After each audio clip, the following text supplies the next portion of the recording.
Everyone in Glen Haven had heard the warnings. Stay away from the girl with the 2 German shepherds. Those dogs used to belong to Horizon Corp. No one really knows what they were trained to do. People crossed the street when they saw Ellie coming. Shopkeepers pulled their children inside. Even the mailman stopped delivering to Ruth Carson's porch. No one knew what Ellie had been through. No one asked. But everything changed the day the courthouse caught fire. Smoke curled beneath the floorboards. Screams echoed down marble hallways. And while grown men ran, those dangerous dogs turned back.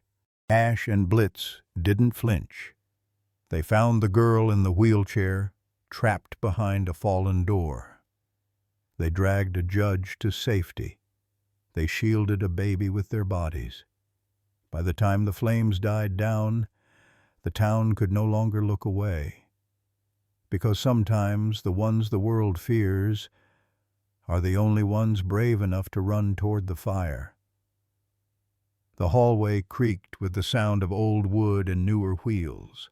Ellie Rose moved slowly, pushing herself along in her wheelchair. Her small hands, pale and trembling, guided the spokes like someone navigating through fog, cautious, uncertain, but determined not to stop. The morning light filtered through the lace curtains in faded gold, catching dust motes as they floated like forgotten stars in an abandoned sky. The house was silent, except for the soft, rhythmic hum of the wheels, and the occasional sigh of an old radiator trying to keep up with the April chill. On the wall, a family photo still hung her father in his sheriff's uniform, grinning as he held Ellie high above his head, her laughter frozen in midair. Her mother's eyes sparkled beside them, a hand resting gently on Ellie's back, the other on her husband's chest. The frame tilted slightly now, as if time itself leaned with sorrow. Her father's coat still hung by the door, brown leather scuffed at the sleeves, with a faded patch on the shoulder from years of sun and service. No one dared to touch it. Not Ruth, not Ellie. It stayed exactly where it had been left the day he drove to pick up his wife and daughter after the school recital. That was the last day they were all alive. The crash came out of nowhere. A drunk driver, a rain-slick road, and a single missed stop sign. Her father died on impact.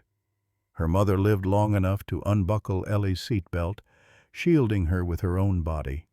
Ellie had survived, but she hadn't walked since. Her legs, once restless and full of spring, now lay motionless under a thick plaid blanket. Sometimes she forgot they were there. Other times, she hated that they were. She passed her parents' room. The door was open just enough to let their absence bleed into the hallway. The bed sheets, though washed, still held her mother's faint scent, lavender and linen.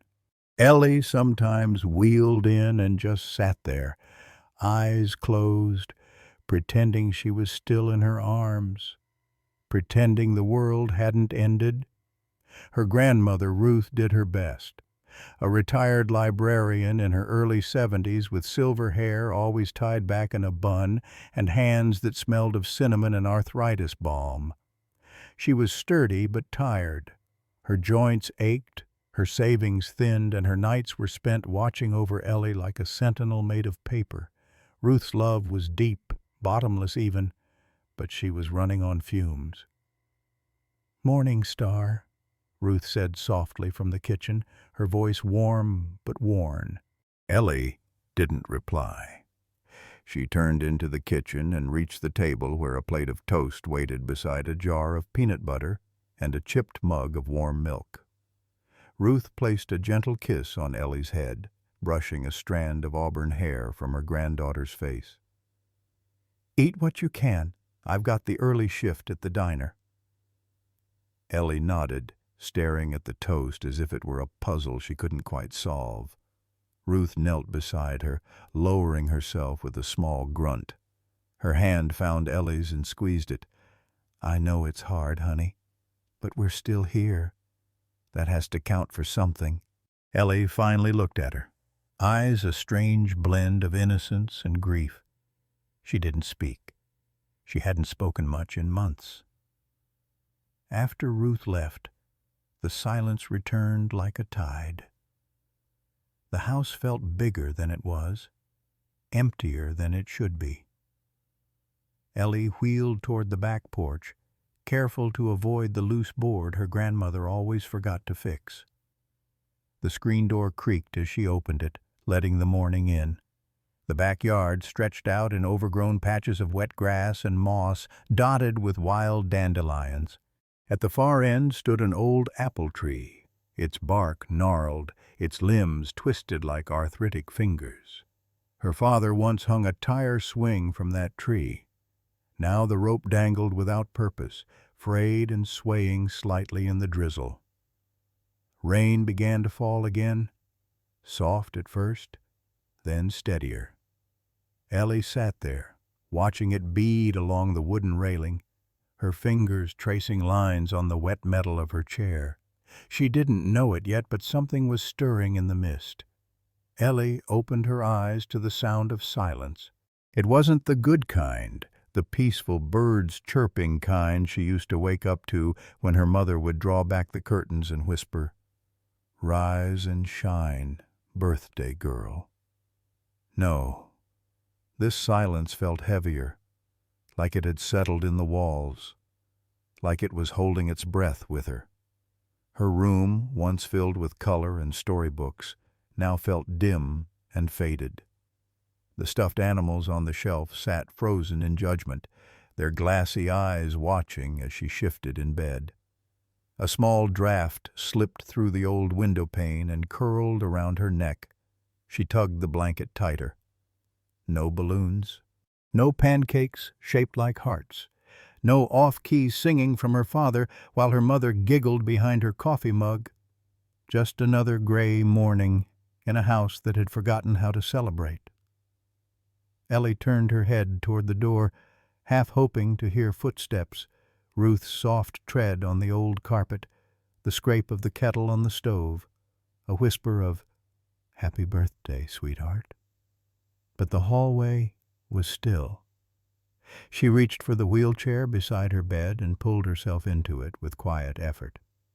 Her arms had grown stronger in the past few months, because they had to, because her legs had stopped answering. She moved through the hallway slowly, past the closed door of her parents' room, past the spot where the picture frame still hung slightly crooked. The house creaked, as if it remembered too. Everything in it seemed to carry weight now. Memories pressed into wood grain and corners. In the kitchen, the morning light filtered through the curtains, brushing the worn countertops with a cold, pale glow.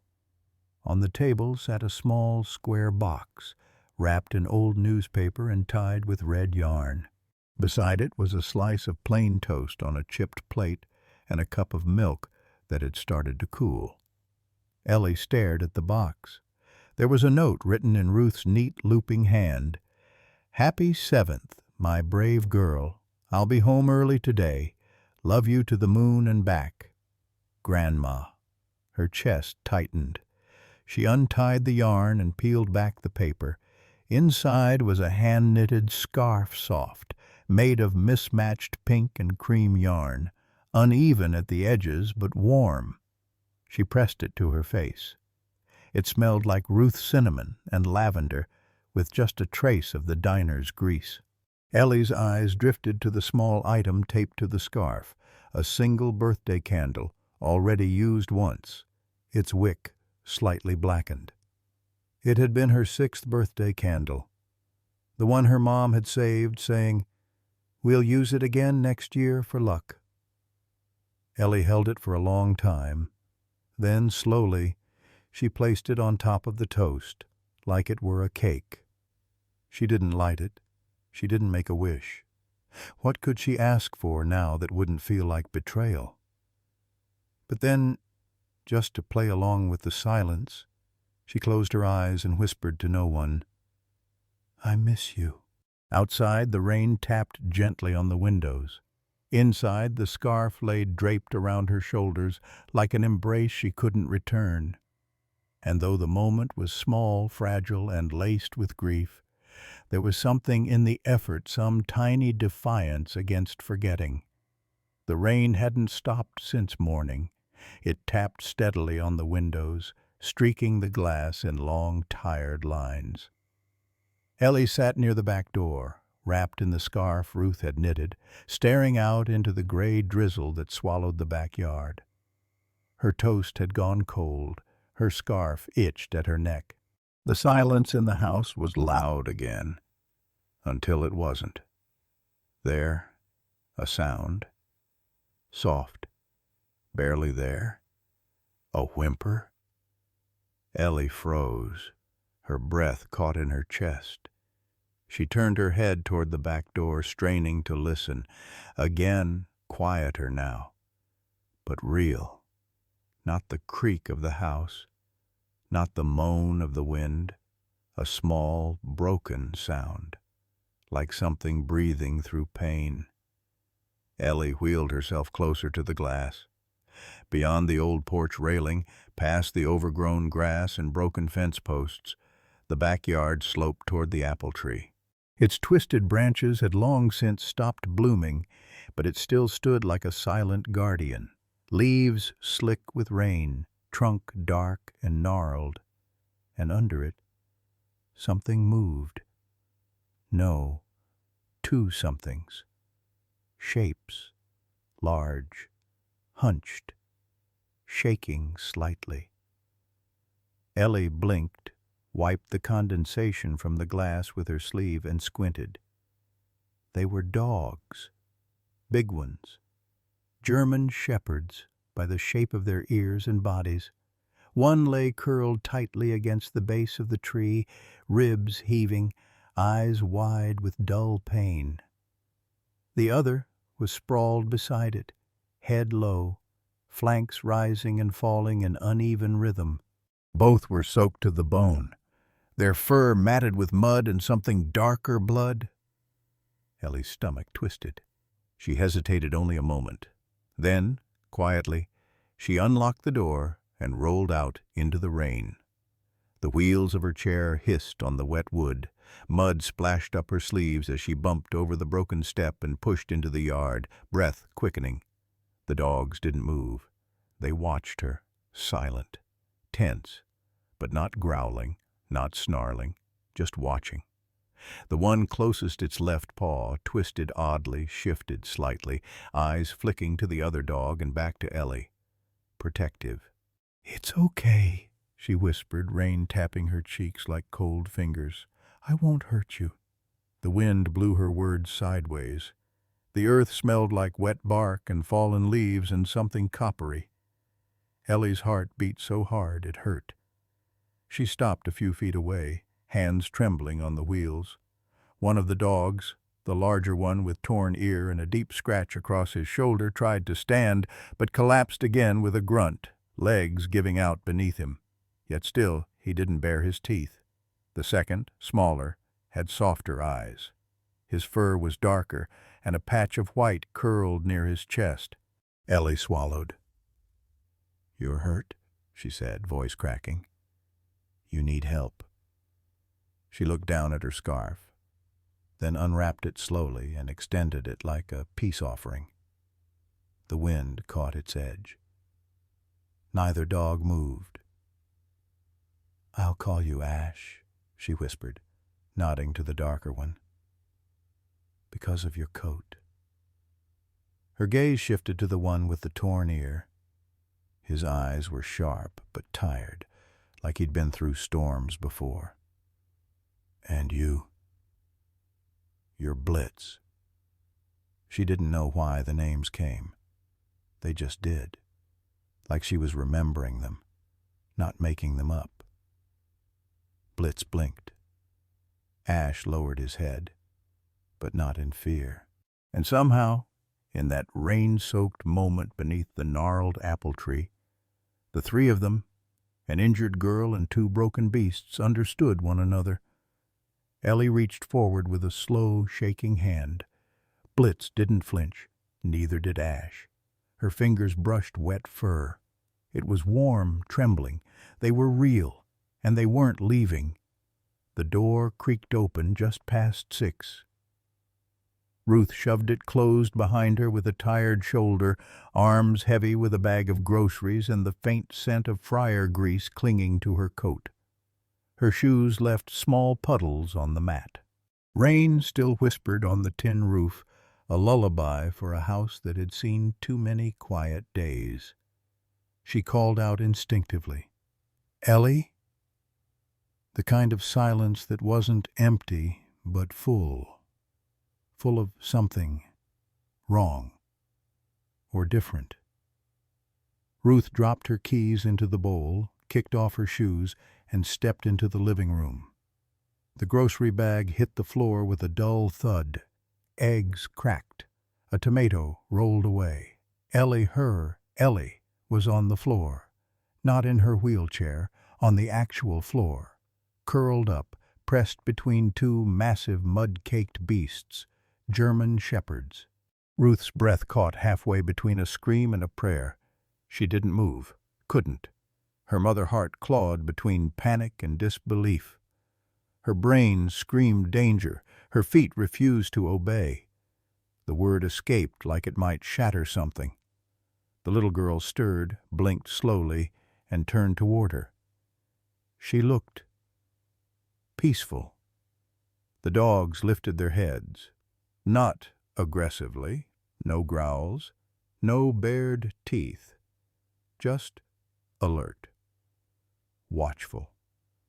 Ash's ears twitched, his body still half wrapped protectively around Ellie's legs. Blitz, broader, stared Ruth down as if assessing her soul. Ruth opened her mouth again. Nothing came out. "I found them," Ellie whispered, voice barely audible above the patter of rain. "Under the apple tree." Her fingers moved slowly through Blitz's coarse fur. "You're on the floor," Ruth said hoarsely. How did you—" "They helped me," Ellie murmured. "I didn't fall. I wanted to be here." Ruth's knees gave way, and she dropped onto the couch behind her. The house smelled of wet dog and damp earth. Her living room, the space she kept clean, orderly, a fragile sanctuary of control, was now covered in paw prints, clumps of fur, streaks of mud. But all of it faded behind the impossible thing in front of her. Her granddaughter, whose legs hadn't supported her in nearly a year, had gotten out of her chair, not to reach a glass of water, not in distress, but to lie down, willingly, trusting, curled like a child who forgot she was broken. Ruth blinked back a wave of tears. Her chest ached in places she thought had long since gone numb. She looked closer. Ellie's cheeks were flushed. Her body relaxed in a way Ruth hadn't seen since before the accident. Not since the funeral. Not since the hospital walls took the light from her eyes. Ash nosed Ellie's arm gently, then laid his head on her lap. "Did they bite you?" Ruth asked, voice still trembling. Ellie shook her head. "No. They're gentle. They let me touch them first." Ruth nodded slowly, her breath uneven. She couldn't explain it. She didn't need to. Something about the scene, the posture of the dogs, the stillness of Ellie, the absence of fear. It all hummed with meaning just beyond the reach of logic. The animals weren't just there. They were with her. And she was okay. She was soft again, unfolded, held. Ruth rose and stepped closer, unsure what the dogs would do. Blitz's eyes tracked her, not threatening, just protective. Ash blinked slowly. No tension in their bodies, just a presence, heavy but steady. She crouched beside Ellie and reached out. "They need help," Ellie said quietly. "Blitz has a cut on his shoulder. Ash limps when he walks. But they came anyway. They stayed." Ruth's throat tightened. "They came to you," she whispered. Ellie nodded. "They're mine now. I think they were meant to find me." Ruth didn't answer. She simply reached forward, brushing her hand across Blitz's muddy flank, feeling the solid warmth of him. And something shifted in her. Not everything made sense yet, but in the middle of that storm-washed room with mud on the carpet and the ghosts of grief still clinging to the walls, she saw something she hadn't seen in a very, very long time. And it had fur. The morning after felt like the pause between heartbeats. Ruth sat at the kitchen table staring at the coffee that had long gone cold in her mug. Outside, the rain had thinned into a mist, clinging to the window panes like breath. From the living room came the soft sound of breathing three rhythms, now familiar. Two heavy, steady, canine. One small and content. She didn't know what yesterday had changed, only that something had. And it was real. Her fingers hovered over the keypad before she finally pressed the call. "Dr. Hale's office?" answered a familiar voice. "Nora, it's Ruth Kellerman." "Ruth? My goodness, it's been years." "I need a house call," Ruth said, her voice too calm for the storm in her chest. "For two dogs, German shepherds, found them injured." "Strays?" I don't know, but they're hurt badly. And there's something else, you'll see." Within an hour, the familiar blue Subaru pulled into the gravel driveway. Dr. Nora Hale stepped out with the quiet authority only years of small-town vet work could give. Tall, silver-haired, wearing jeans and a waxed canvas coat that had seen more rainstorms than Ruth cared to count.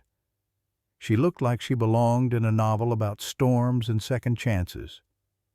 When Ruth opened the door, Ellie was already waiting in her chair, cheeks flushed, hands folded neatly in her lap. Ash lay at her side, his head resting on her footrest. Blitz watched from the corner, ever alert. Nora took one look and slowed. She knelt without a word. The room held its breath. Ash lifted his head, nostrils twitching. Blitz remained still but focused, his eyes never leaving the stranger. Then, without cue or command, Ash moved forward, letting her place her hand gently on his neck. Blitz followed. "Well," Nora whispered, brushing mud away from Ash's coat. "Aren't you two full of stories?" She got to work in the quiet, setting down her bag, pulling out gauze, saline, a handheld scanner. The dogs didn't flinch. "Ellie, would you mind helping?" Ruth asked. The girl blinked, then nodded. "Yes, please." Nora gave her a small smile. "Sterile gloves in that pouch, honey. Let's start with Ash." Together they cleaned the gash above his shoulder deep, but healing. Blitz's left hind leg bore signs of an old fracture and fresh strain. His pads were raw, like he'd run far, too far. "They've been on the move for days," Nora murmured, inspecting each paw. But that's not the strange part. She reached into her bag and pulled out a small metal wand, passed it slowly over Ash's left shoulder. Ruth leaned in. "What is that?" "Microchip," Nora said, frowning. "But not a normal one. This isn't pet registry tech." She repeated the scan on Blitz. Beep. "Same make, same frequency. Military issue," she said quietly. Ruth straightened. "Military?" "Or law enforcement," Nora added. "Behavior backs it up. The way they observe, the way they wait for permission before moving. They're trained, but not like show dogs. These two, they've seen things." Ellie gently stroked Ash's fur as he leaned into her lap, eyes half closed. "They let me touch them right away," she said softly. "They didn't even bark." Nora looked at her, then at Ruth. "I've seen combat dogs before," she said slowly, "but not like this. These two, they chose her." "They're injured," Ruth said. "They shouldn't be this gentle." "And yet," Nora replied, "they're lying calmly beside a 6-year-old girl in a wheelchair, like it's the most natural thing in the world." There was a long silence, the kind that falls when something impossible has just begun to feel real. Nora began dressing Blitz's hind leg. Ellie held the bandage, passed the tape, asked questions in a small but steady voice. "How long will it take to heal?" 2 weeks, maybe more," Nora replied. "Depends on how much rest he gets." "I'll help." Ruth turned away, blinking hard. She hadn't heard that tone in so long. Purpose, confidence. Ellie had floated through grief like a shadow for months. But this was her reaching again, holding, participating. Nora wrapped the last bandage and leaned back on her heels. "Well," she said, brushing her palms together, "they've picked their place." "What do we do now?" Ruth asked. Nora glanced at Ellie, who was now gently combing Ash's tangled fur with her fingers. "We let the story unfold," the vet said softly. "But whatever it is, it's already started." Ruth nodded. In the room where silence once lived like a tenant, there was now breathing, movement, and something brighter.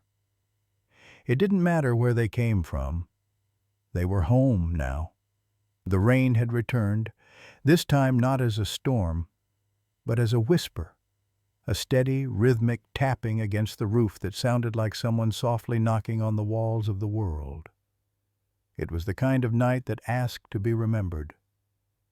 Ash and Blitz lay curled in the corner of the living room as twilight gave way to night.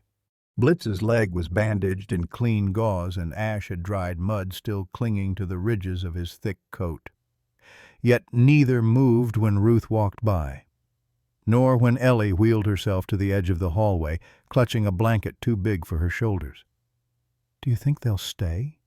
she asked, not quite whispering, but as if the question itself might make them vanish. Ruth looked down from her coffee mug, then across the room where both dogs now lifted their heads not to growl, but simply to acknowledge her presence. There was no begging, no barking, just waiting. "I think," Ruth said slowly, "they already have."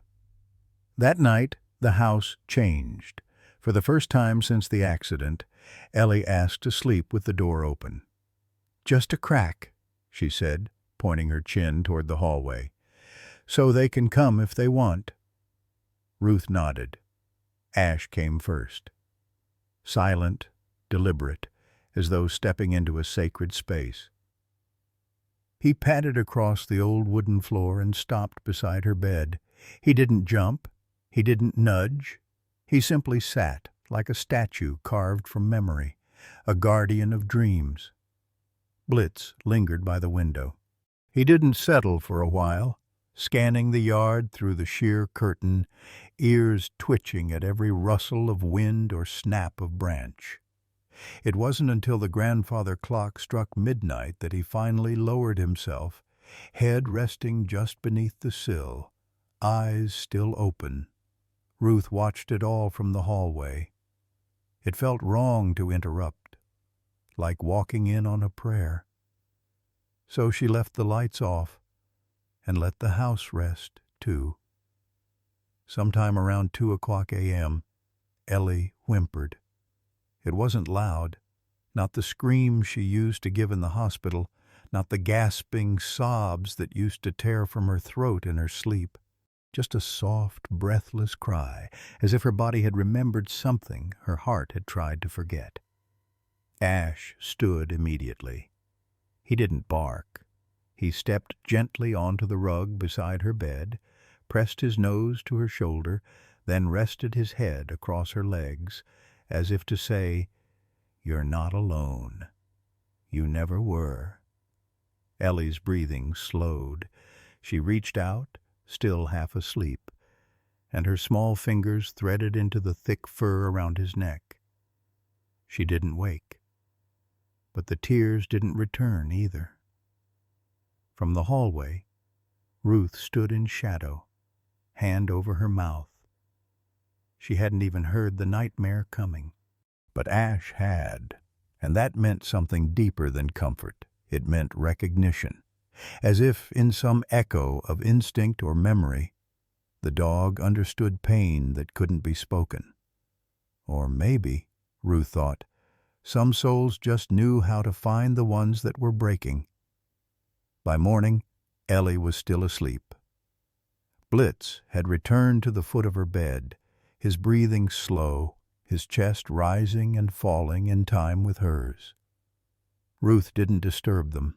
She made coffee with quieter hands that morning. Even the clink of the spoon against the cup felt too loud for the miracle happening just down the hall. Later, Ellie wheeled into the kitchen with a sleepy smile. "They stayed," she said. Ruth nodded, her throat too tight to speak. "They kept watch all night," Ellie added, pouring cereal like it was any ordinary morning. But it wasn't. There were no balloons, no headlines, no witnesses. Just a girl who had not slept through the night in nearly a year. And two dogs who had taken that burden into their own silent care. That night, Ruth made a new bed beside Ellie's. 2 blankets, a pillow, a shallow dish of water. Not in the living room, not near the back door. Inside, in her room. Like family. No one said it out loud. But something sacred had formed. Not a contract, not a decision. The kind made without words, forged not in commands, but in presence, between a broken child, a grieving woman, and 2 soldiers who bore wounds no one had yet seen. They had chosen her, and now she had chosen them back. The school bell rang like a cold reminder that not everything could stay hidden in warmth forever. It had been 17 days since Ellie last rolled down the cracked sidewalk that led to Sycamore Elementary. 17 mornings of learning to laugh again, wrapped in fur and quiet strength. But now, the world beyond the apple tree and quiet house waited, grayer, louder, and far less forgiving.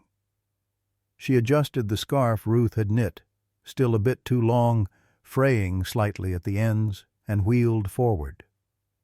Ash and Blitz flanked her like shadows, steady, alert, heads low but eyes scanning. There was no leash, no commands, only trust. And something more ancient than training loyalty without question. They hadn't reached the school gate when the stairs began. Mothers stiffened at the crosswalk. Children slowed their bikes, eyes widening at the 2 large German shepherds who moved like sentries beside a small girl in a wheelchair. No one waved, no one smiled. And by the time Ellie reached the front steps, a teacher stood waiting. Mr. Tolland, the assistant principal, nervous smile, clipboard in hand. "Morning, Ellie," he said, then looked immediately at the dogs. "We weren't sure you'd be bringing them." "They're trained," Ellie said simply, voice quiet but not apologetic. Both silent, patient, unmoving. "Right," Mr. Tolland mumbled. "Well, we'll figure something out, okay?" He didn't ask her how she'd been. Inside, the world was colder. Hallway chatter dimmed as Ellie rolled through. She passed bulletin boards filled with paper hearts and spring projects. Laughter leaked from behind classroom doors, but it never found her. Ash's claws clicked softly on the tile. Blitz followed a beat behind, always watching the corners, his pace matching hers perfectly. Her locker was near the end of the B wing, and it was there the whispers turned real. Someone had used red marker. Thick, angry, uneven strokes that screamed more than words ever could. Dog thief. Ellie didn't flinch. Not right away. Not even when she heard the voice. Katie Linsdale, 2 lockers down, the girl with the glitter backpack and the smile that used to say hi. "My mom said they're not hers. She probably took them from somewhere." "She didn't steal them," a smaller voice offered, but faded almost as quickly. Ellie stared at the words. They were just letters, ink on metal. But somehow they hit like the crash, like the moment her world flipped upside down in that hospital bed, and the doctors said words that didn't feel real. Spinal cord injury, no motor function below the waist, permanent. Ash stepped closer, just close enough to brush against her wheel. Blitz let out a low, near-silent exhale as if reminding her, "We're still here." Ruth had scrubbed floors for 3 days straight just to afford her those new gloves for wheeling. She'd folded the scarf at the ends so it wouldn't drag. She'd sewn Ellie's initials on the inside hem, but no one saw that. They just saw the girl who didn't cry when her name was whispered with venom, who rolled past the cafeteria like she didn't hear the phones buzzing with online threads. Is she keeping 2 police dogs illegally? Where are their real handlers? What kind of grandmother allows this? Ellie parked by the playground fence during recess. Not in the middle, not anymore. She watched the kids play tag, climb, scream, laugh like nothing had changed, and maybe nothing had for them. Ash sat beside her, tail gently thudding once against the ground. Blitz, ever the sentinel, stood a few feet away, eyes never leaving the shifting circle of children. "They don't understand," she whispered to them, "that you saved me before I even asked." Ash blinked slowly. Blitz lowered his head, and for a moment the silence wasn't heavy. It was sacred. When the bell rang again, Ellie moved slower. The sharp corners of the locker insult were still there, but someone had tried to scrub them away. Not the school, a child maybe. Water streaks, a few paper towel scraps shoved behind the vent. No one said sorry, but someone had tried. And that meant something. Back at the front gate, Ruth waited in the old Subaru, engine running, thermos of tea in the cup holder. "You okay, baby?" she asked, voice gentler than usual. Ellie didn't answer right away. She reached down and scratched the top of Blitz's head. "Can we go home now?" "Always," Ruth said. As they pulled away, Ellie looked back once. The school stood like it always had, but now she knew better. Not all battles were loud. Some were quiet, cruel, inked in marker on lockers and whispered behind hands. But she wasn't alone. She never would be again. The bell above the diner door jingled with the same tired sound it always had. Faded linoleum floors, booths patched with duct tape, coffee that tasted like memory and regret. For Ruth, the Hilltop Grill wasn't just a job. It was her steady ground. 14 years on the morning shift. She knew every face that walked through that door, even the ones who forgot her name but never their order. She poured coffee with her left hand and forgiveness with her right. But today, the smiles were thinner, the air colder, and the whispers closer. She tied on her apron, her fingers trembling slightly at the knot. Not from age, from something quieter. The ache of being watched by people who used to wave at you through church windows. At 8:17 a.m., the first one came. Mrs. Adkins, all floral perfume and tight-lipped concern. "You know, Ruth," she began, stirring her decaf without touching it. "Some of the ladies at Bible study were wondering." Ruth didn't flinch. "Wondering what?" "Well, those dogs. German shepherds, weren't they? Big ones. Heard they were strays. Ellie bringing them to school's been unsettling for some of the other parents. Ruth nodded once, then topped off her cup anyway. No words, just quiet dignity. By 9 o'clock, the whispers had turned into side-eyed questions. 2 high school girls in booth 6 took pictures of Ruth while pretending to snap their pancakes. A man in a suit asked if she thought having attack dogs near children was safe. By 10:30, Karen Morales from the school board walked in, didn't order anything, and just sat in the corner booth watching. Manager Curtis pulled her aside near the register. He didn't look her in the eyes.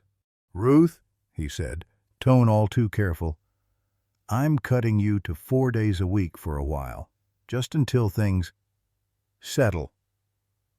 Ruth didn't argue, just nodded. Quietly folded the edge of her apron where the name tag used to be. Understood. She returned to table 3 with a refill and a smile that cost her more than minimum wage. It wasn't until the door opened at noon that something shifted. An old man entered. Military jacket faded, boots worn soft. No name spoken, no order placed. He sat at the counter, removed his cap, and looked around. Nobody greeted him, except Ruth. She walked over, poured him black coffee before he asked, slid a slice of apple pie in front of him on the house. He said nothing for several minutes. Then finally, "You served in the Corps?" he asked, voice dry but steady.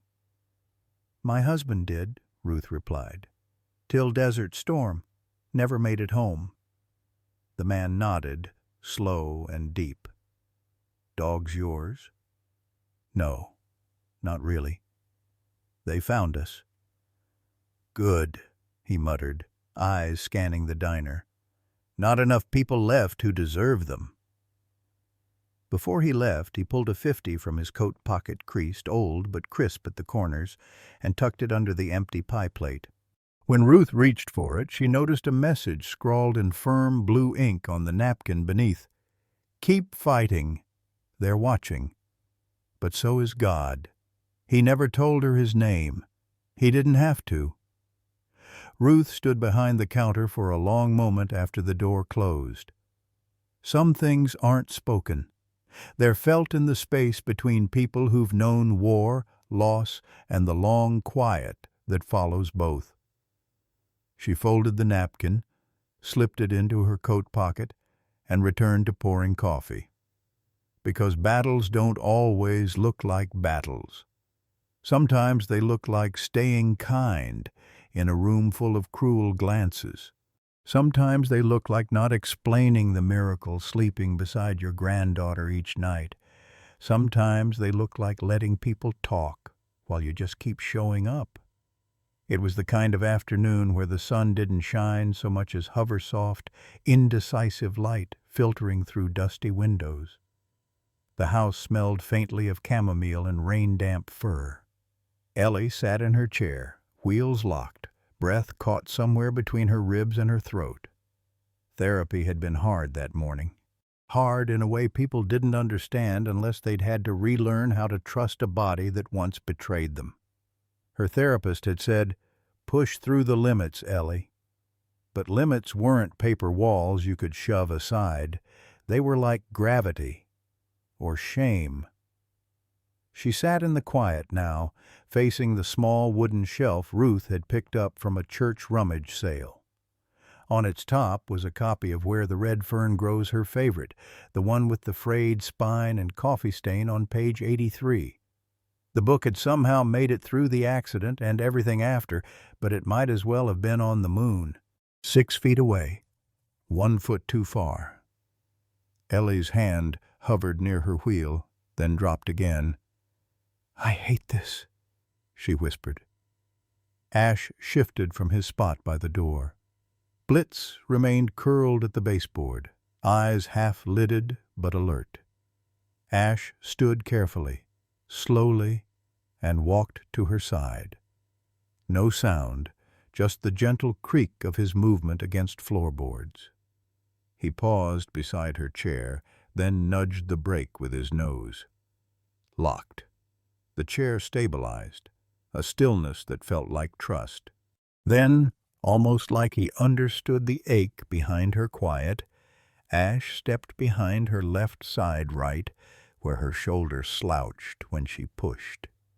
He leaned in, gently pressing against the chair's back. It didn't tip this time. It didn't rattle or tilt or betray her balance, just steadied. Ellie blinked, not in surprise, in recognition. Her fingers moved with uncertainty toward the left wheel. Her other hand reached for the right. A few inches, then more. The chair held. The world didn't crumble. Ash adjusted every time she moved, mirroring her body like a shadow with breath. His flank against her side. A quiet anchor. When she was just close enough, Blitz, who had been watching without judgment, stood, padded over to the shelf, and used his nose to tap the bottom of the book. Once. Twice. The third time, it fell. Pages flared open like wings caught in mid-flight. Blitz gently nudged it across the floor, inch by inch, until it touched the toe of Ellie's shoe. She didn't cry. She didn't need to. She reached down, arms trembling, and picked up the book with both hands. Then she laughed, soft and stunned, like the first warm breeze after winter. That laugh brought Ruth in from the hallway. She paused in the doorway, watching her girl, still fragile and stubborn, sitting upright with a book in her lap, and two dogs flanking her like sentries from some ancient story. Ellie didn't even look up. "Mom," she said, breathless. "They helped me. They knew." Later that evening, Ellie read aloud on the couch while Ash rested his chin on her footrest and Blitz curled beside her. She stumbled over some words, skipped a few, but her voice carried, confident, real. At one point, her hand drifted toward Ash's ear, idly scratching as she whispered, "You're not just a good dog. You're something else." Ash didn't move, but his tail thumped once, just once against the floor. It was the sound of understanding, the sound of two lives aligning for the first time. The sun had barely begun its climb when Ruth pulled into the old Sinclair gas station on the edge of town. The air smelled like dew, diesel, and rust. She left the engine running as she fumbled with her apron, eyes still swollen from lack of sleep. She hadn't told Ellie about the bank notice, not yet. Not today. The bell above the gas station door jingled flatly as she entered, nodding at Earl behind the counter. Routine. Predictable. Safe. Until the black SUV rolled in, it was too clean, too silent, too out of place on this cracked pavement and among the chipped vending machines.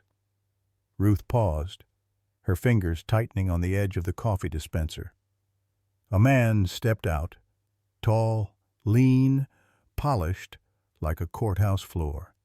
He wore no tie, but his shirt was crisp, dark, tucked too neatly. The only thing dirtied was his shoes, city leather now dusted with red clay. He moved like someone who never questioned whether a door would open for him. "Ruth Elkins?" he asked as he approached, tone cordial but too smooth like the quiet part of a threat. She stood her ground beside pump number 3, shielding her eyes with a hand as he stopped just a breath too close. "Who's asking?" she said. The man offered a card. "Nathan Rourke. I'm a representative with Horizon Assets Division." She didn't take it. Instead, her eyes flicked to the SUV, windows tinted black. No plates, no logos. "Government?" she asked flatly. He smiled, but there was no warmth in it. "Contracted. We handle asset recovery and legal containment." Ruth's stomach tightened. Rourke continued, voice rehearsed. "We're here about 2 canines German shepherds. Male, approximately 5 to 6 years old. They were last seen in your vicinity during an unauthorized detachment from a secure transport hub. Their tracking chips were disabled. Curious." "You mean Ash and Blitz?" Ruth said, tone steady. "They showed up hurt and starving in our backyard. That's not theft. That's mercy." Rourke nodded thoughtfully, as if she were giving the wrong answer to a multiple-choice question. "I'm not here to argue, Ms. Elkins. I'm here to resolve. Cleanly." He reached into his coat, not fast, not slow, and pulled out a folded manila envelope. No markings, just thick enough to carry weight. He held it out. "There's $10,000 in here, cash. No signatures needed. You hand over the dogs by tonight, and you'll never hear from us again. You can tell your daughter they ran off. It happens." The world seemed to stop for a moment, just long enough for Ruth to feel the burn behind her ribs. He said, "Daughter." They'd done their homework. Ruth took a step back. "And if I don't?" Rourke's expression didn't change. "Then my team will pursue retrieval, with or without cooperation. These aren't pets. They're property government-bred, government-owned. What you're harboring is classified. You're a mother. I imagine you'd prefer to avoid legal complications." His words were clean, but what Ruth heard was a veiled threat. She didn't speak for a moment. Instead, she looked at the envelope in his hand. The edge was curled. A corner of the money peeked out. Hundreds, crisp and bloodless. She thought about the overdue bills, the medication Ellie might need next winter. The second job she might not survive. And then she saw Blitz's muzzle stained with dried blood that first night. The way Ash had leaned into Ellie's wheelchair like it was the most natural thing in the world. The way Ellie had slept again. The money might fix the roof. But the dogs, they had fixed something far more broken. Ruth finally stepped forward. She took the envelope. Then she slapped it hard against Rourke's chest. "Tell your people we're not for sale," she said. "And neither are they." She turned and walked away before he could reply. But even as her boots hit the cracked pavement, her spine was trembling. Rourke called out after her, voice almost cheerful. "You might want to reconsider, Ms. Elkins. We're very good at finding what's lost." She didn't look back. But in her gut, something cold and instinctive began to settle in. War was coming, and it wore polished shoes. The SUV came back 3 days later. It didn't stop. It didn't knock. It just circled, slow, deliberate, tires crunching against the gravel like a clock ticking too loud in an empty room. Ellie saw it first from her window. The dark glass vehicle passed once, then again. Same rhythm, same silence. Ash stood the moment he sensed it. Not bark, not growl, just stillness like something ancient had stirred inside him. Blitz followed, pressing close to Ellie's wheelchair, ears taut, the low tremble in his chest like a distant drumbeat. "Ellie?" Ruth called from the kitchen. "You all right?" She didn't answer. She was too focused watching that SUV ghost pass the neighbor's lilac bush again. Something in her chest folded into itself. The birthday candle she'd kept on her shelf began to feel like a relic from another life. That night, Ruth found the trash bins tipped over. The bag had been torn, sliced clean, not a dog's bite. A blade. Someone had dug through their bills, their receipts, even an envelope with Ellie's prescription refill tucked half-folded inside. It was gone. She stood under the porch light with the wind twisting her apron strings. Ash nosed at the remains of the garbage, then raised his head and stared across the empty street like he was waiting for someone to reappear. The hair on Ruth's neck rose. There were no footprints, but there had been someone there, watching. The next morning, Dr. Hale called just past sunrise. Her voice was clipped, unsettled. "Ruth," she said, "I got 3 calls yesterday." "About the dogs?" "Yes. One asked for Ash and Blitz's vaccination records. Another requested their prior owner information claimed to be military medical retrieval. The third just breathed, then hung up." Ruth felt her hand tighten around the phone. "That's illegal," she said quietly. "They're trying to find a back door." Dr. Hale hesitated. "I filed a report, but if they're federal or subcontracted, they'll bury it." "Ruth, someone doesn't want them with you, and they're not being subtle anymore." Outside, Ellie was in the backyard again. She was reading aloud to Ash under the apple tree, her voice soft, uneven, but steady. Blitz was beside her, tail thumping each time her tone lifted with a question. They looked so normal, like any child and her dogs, except one of those dogs had a scar that ran deep beneath his coat, and the other knew how to open locked doors. That night, Ruth double-locked every window. She shoved a chair beneath the back door handle. She placed a crowbar near the pantry. And still, she didn't sleep. The dogs took their positions like they knew. Ash by the window, Blitz beside Ellie. Their breathing formed the only rhythm in the house that didn't feel like panic. But the wind had changed. Something in the quiet no longer felt like peace. It felt like waiting. On the 4th morning, there was a knock on the door. Ruth froze mid-pour of Ellie's cereal. Ash was already at the door, unmoving but alert. Blitz raised his head from beside the table, low rumble audible in his throat. Ruth stepped close and peeked through the curtain. Just a package, brown paper, no label, no return address. Her gut twisted.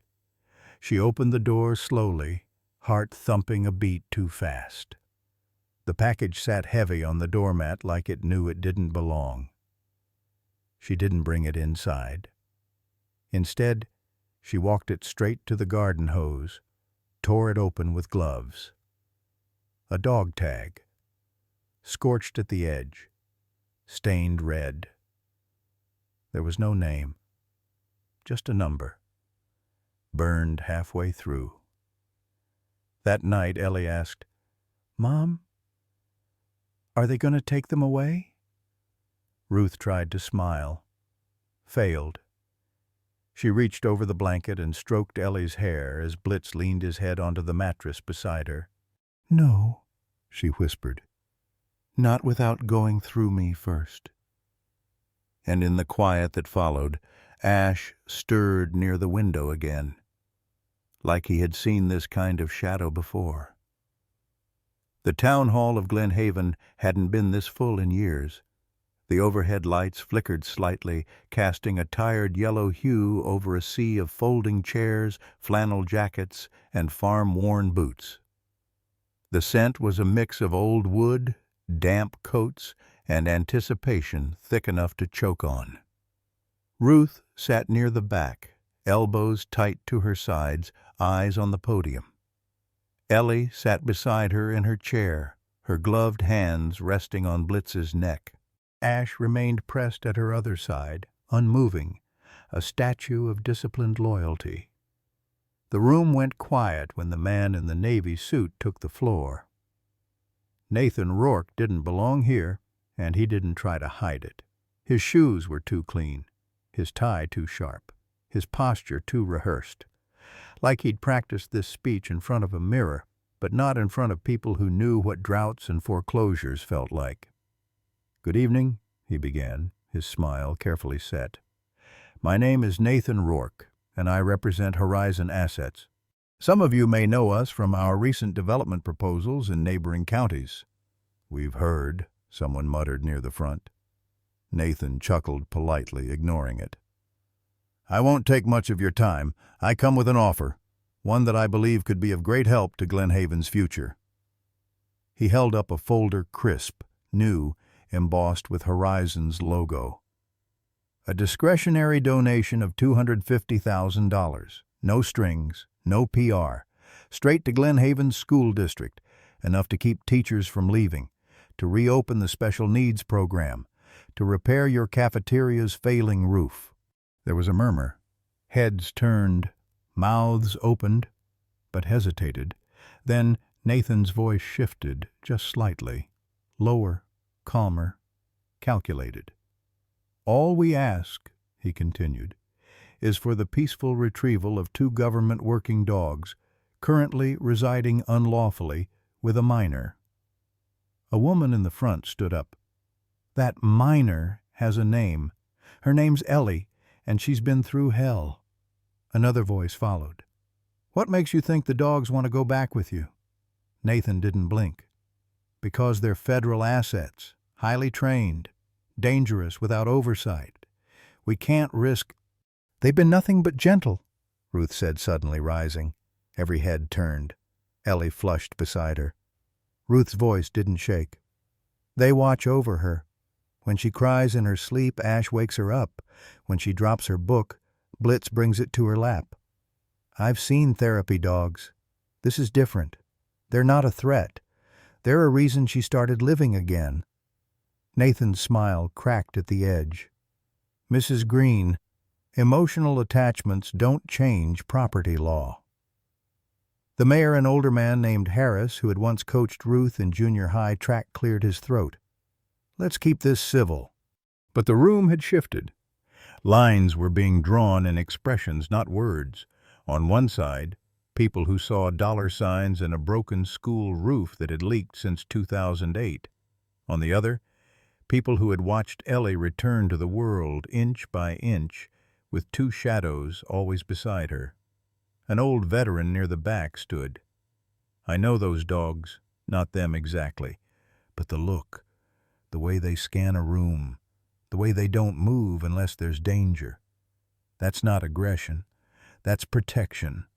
I say we protect them back." Applause rose, quiet but fierce. Nathan's jaw twitched. He snapped the folder shut. "We'll give Glen Haven a few days to consider," he said, backing from the podium with a practiced nod. But as he passed Ellie's row, his gaze flicked down, not at her, at Ash. And for the first time something cold crept behind his polished eyes, something that whispered, outside, the wind had picked up. Leaves skittered across the pavement. Ruth wheeled Ellie down the ramp as the town filed out, buzzing in low conversation. Some nodded, some didn't. But something had changed. Not just in the vote they hadn't taken.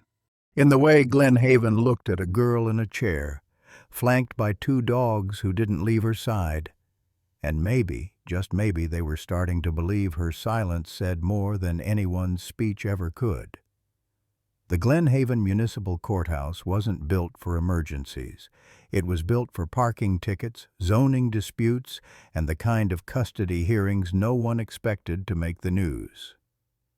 But on that Thursday morning, beneath the squeak of worn linoleum floors and murmured legal jargon, something simmered that had nothing to do with the law. Ruth sat at the defense table, knuckles white against her skirt. Ellie was beside her in the wheelchair, her scarf looped twice around her neck. Ash lay curled at her feet. Blitz kept his body angled toward the courtroom door. Both still as statues until they weren't. A sudden twitch. Blitz's head shot up. Ash stood. Dr. Hale, seated in the back row, noticed it too. She stiffened. Then the lights flickered. Just once. Then again. Someone near the judge's bench muttered, "Is that smoke?" A court clerk screamed. Thick black plumes unfurled from the air vents overhead. Fire alarms blared, shrill and unforgiving. The judge pounded the gavel, lost beneath the crush of bodies pushing for the exits. The building turned animal. People tripped over chairs, files scattered. Someone knocked over a water cooler and slipped. A child wailed. A bailiff shouted orders that no one heard. Ellie tried to move, but her chair caught on the uneven seam between the tile and the old carpet. One wheel locked, the other spun uselessly. Ruth dropped to her knees, tugging at the base. "It's stuck! It's stuck!" Ash barked loud, commanding, echoing. Then Blitz lunged toward the wheel, using his shoulder to shove it. The metal groaned, the carpet tore. Ellie coughed, eyes watering, until a voice cut through it all. "Back wall's clear!" Dr. Hale, face half covered in her scarf, waved a fire extinguisher toward the storage closet door she'd kicked open. "Move! Now!" Ruth pushed with all her weight, Ash guiding the chair's trajectory, Blitz circling to keep others from crashing into them. They passed the judge, now holding a radio with shaking hands through the hallway where smoke crawled like a living thing, and into the brittle November air. Outside, sirens wailed. Fire engines from 3 counties screeched in. A man in a suit. Nathan Rourke stood across the street with his phone to his ear, watching. Not helping. Watching. Ash stood planted at Ellie's side as the girl coughed and clutched Blitz's fur. Ruth held a blanket someone had thrown over them, her own hands trembling. "What the hell happened?" someone asked. "Gas leak?" another guessed. But Dr. Hale's eyes were locked on the courthouse's basement windows, the ones black with soot. "That wasn't accidental," she murmured. Ash growled, low, deep, almost human. And in that moment, no one questioned it. Later, when fire crews announced the blaze had been set intentionally, when investigators said the sprinkler system had been disabled, when Ruth filed a report and no one called her back, she knew one thing. This wasn't about dogs anymore. It wasn't even about custody. It was about power. And someone, somewhere, had just shown their hand. The crowd surged out of the courthouse like a ruptured artery. Bodies poured into the street, shouting, coughing, stumbling. Sirens howled in the distance, but inside, the fire was faster than help. Ellie choked on the smoke curling up her throat as Ruth wheeled her clear. Behind them, the courthouse bled fire from its windows, red-tinted smoke licking at the sky. Ash and Blitz stood by Ellie's chair, panting hard, eyes fixed on the building. And then something happened. Ash turned. His body snapped into motion, not away from the fire, but toward it. Blitz followed without a sound, as if pulled by a wire threaded through instinct and something older loyalty that couldn't be commanded. "Ellie, no Ash!" Ruth cried out. Ellie's voice cracked through the smoke. "Let them go!" They were already gone. Wood cracked under pressure. An old sprinkler pipe burst, but only coughed out rust-colored water. The second floor had begun to cave near the judge's chambers. But Ash moved like he knew the map. Blitz stayed tight to his flank. Near the back, just outside the records room, a figure was pinned beneath fallen beams, the smell of burnt wood, singed hair, and panic in the air. "Help!" Mrs. Howerton, the 74-year-old court clerk, known for her thick glasses and lemon drops. She had stayed behind, trying to save files no one would ever read again. Ash barked once, sharp and deliberate. Mrs. Howerton flinched, then froze. Her hands trembled against the debris pressing into her ribs. "God," she whispered. "Dogs? Are they? But Blitz was already nosing at the beam. Ash darted toward the side wall, spotting a narrow crawl space. The flames were coming, but slower here, smoke thick and disorienting. Blitz crouched and wormed under the debris. Ash used his shoulders to shift part of the beam. It gave, barely, but enough. Mrs. Howerton whimpered. Blitz bit into the edge of her cardigan and pulled. Ash barked again, this time like an order, and Blitz growled one low note as if telling her, "Trust us." Somehow she did. With a cry, she clawed toward the opening Blitz made, her arms scraped and bleeding, lungs burning. Ash braced her with his body, guiding her toward the hallway where the air was thinner. Blitz stayed at her heels, constantly checking, nudging, never letting her collapse. They reached the main corridor just as a beam gave way behind them, slamming down in a spray of sparks and flame. Mrs. Howerton screamed. Ash stopped. Blitz pressed close. Then through the blur, a shaft of light, they pushed forward. 10 more feet. People outside screamed. 2 German shepherds exploded from the smoke, flanking an elderly woman, soot-covered and wild-eyed. Paramedics rushed forward. "My God, how did she—" "They brought her out," said one of the bailiffs, voice barely audible. "The dogs?" Ash stood tall, ribs heaving, ears slicked back with ash and sweat. Blitz dropped beside him, tongue lolling, still alert. Mrs. Howerton collapsed into the paramedic's arms. Her voice cracked. "They saved my life. They saved me." Ellie saw them then. Ash turned his head, found her in the crowd, his eyes red-rimmed from the smoke locked with hers. He didn't need to speak. The message was clear. We run toward the danger, because you would have done the same. And for a moment, in the smoldering silence after the blaze, even the loudest critics of those dogs had nothing to say. Because sometimes truth doesn't need a podium.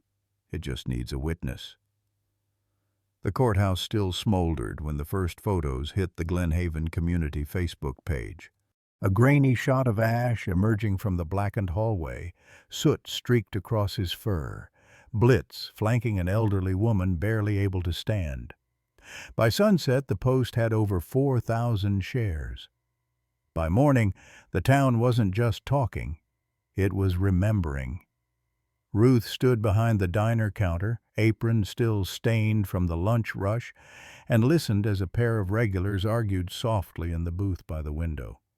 "I'm telling you, it's those dogs, the ones with the little girl," one man said. "Hero dogs! That's what the radio called 'em this morning," replied the other. "Don't matter where they came from." Across the street, kids stood in clusters outside the school gates, eyes wide, voices hushed. Ellie had stayed home that day, still shaken, though she wouldn't admit it. But her name was on their lips again, not as a thief, not as a burden, but something new, something worthy.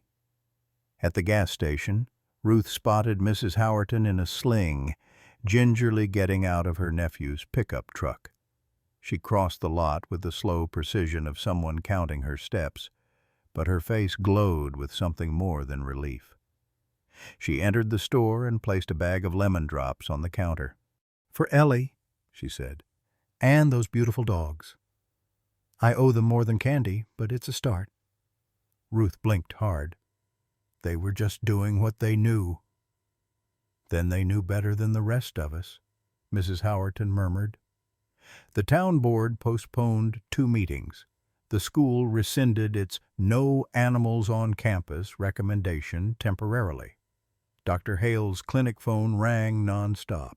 Reporters, advocacy groups, even a late-night host's assistant calling to verify hero dog identities. But amidst all the noise, the man in the black SUV remained unnervingly still. Nathan Rourke stood beside his vehicle that afternoon, coffee in hand, sunglasses reflecting the courthouse's charred skeleton. His tailored jacket was still spotless, his expression unchanged. He didn't flinch at the press questions or the photographers. When asked whether Horizon had a statement about the incident, he simply smiled and said, "Fires are distracting. What matters is who holds the leash in the end." Then he slid back into the SUV. That night, Ruth sat on the porch with a blanket over her knees. The stars above Glen Haven were bright and clear, indifferent to fire, to rumor, to politics. Ash lay curled by the front step. Blitz stood sentinel, his gaze tracking every passing car like a silent oath. Inside, Ellie slept easier again. She had tucked the lemon drops beneath her pillow. Ruth had found her whispering to the dogs before bed, not commands, not bedtime stories, but simple thanks. Something was shifting, not fast, not loud, but real. The kind of shift that makes even the most skeptical town pause. Frank Jarvis wasn't one to meddle. Not since the stroke.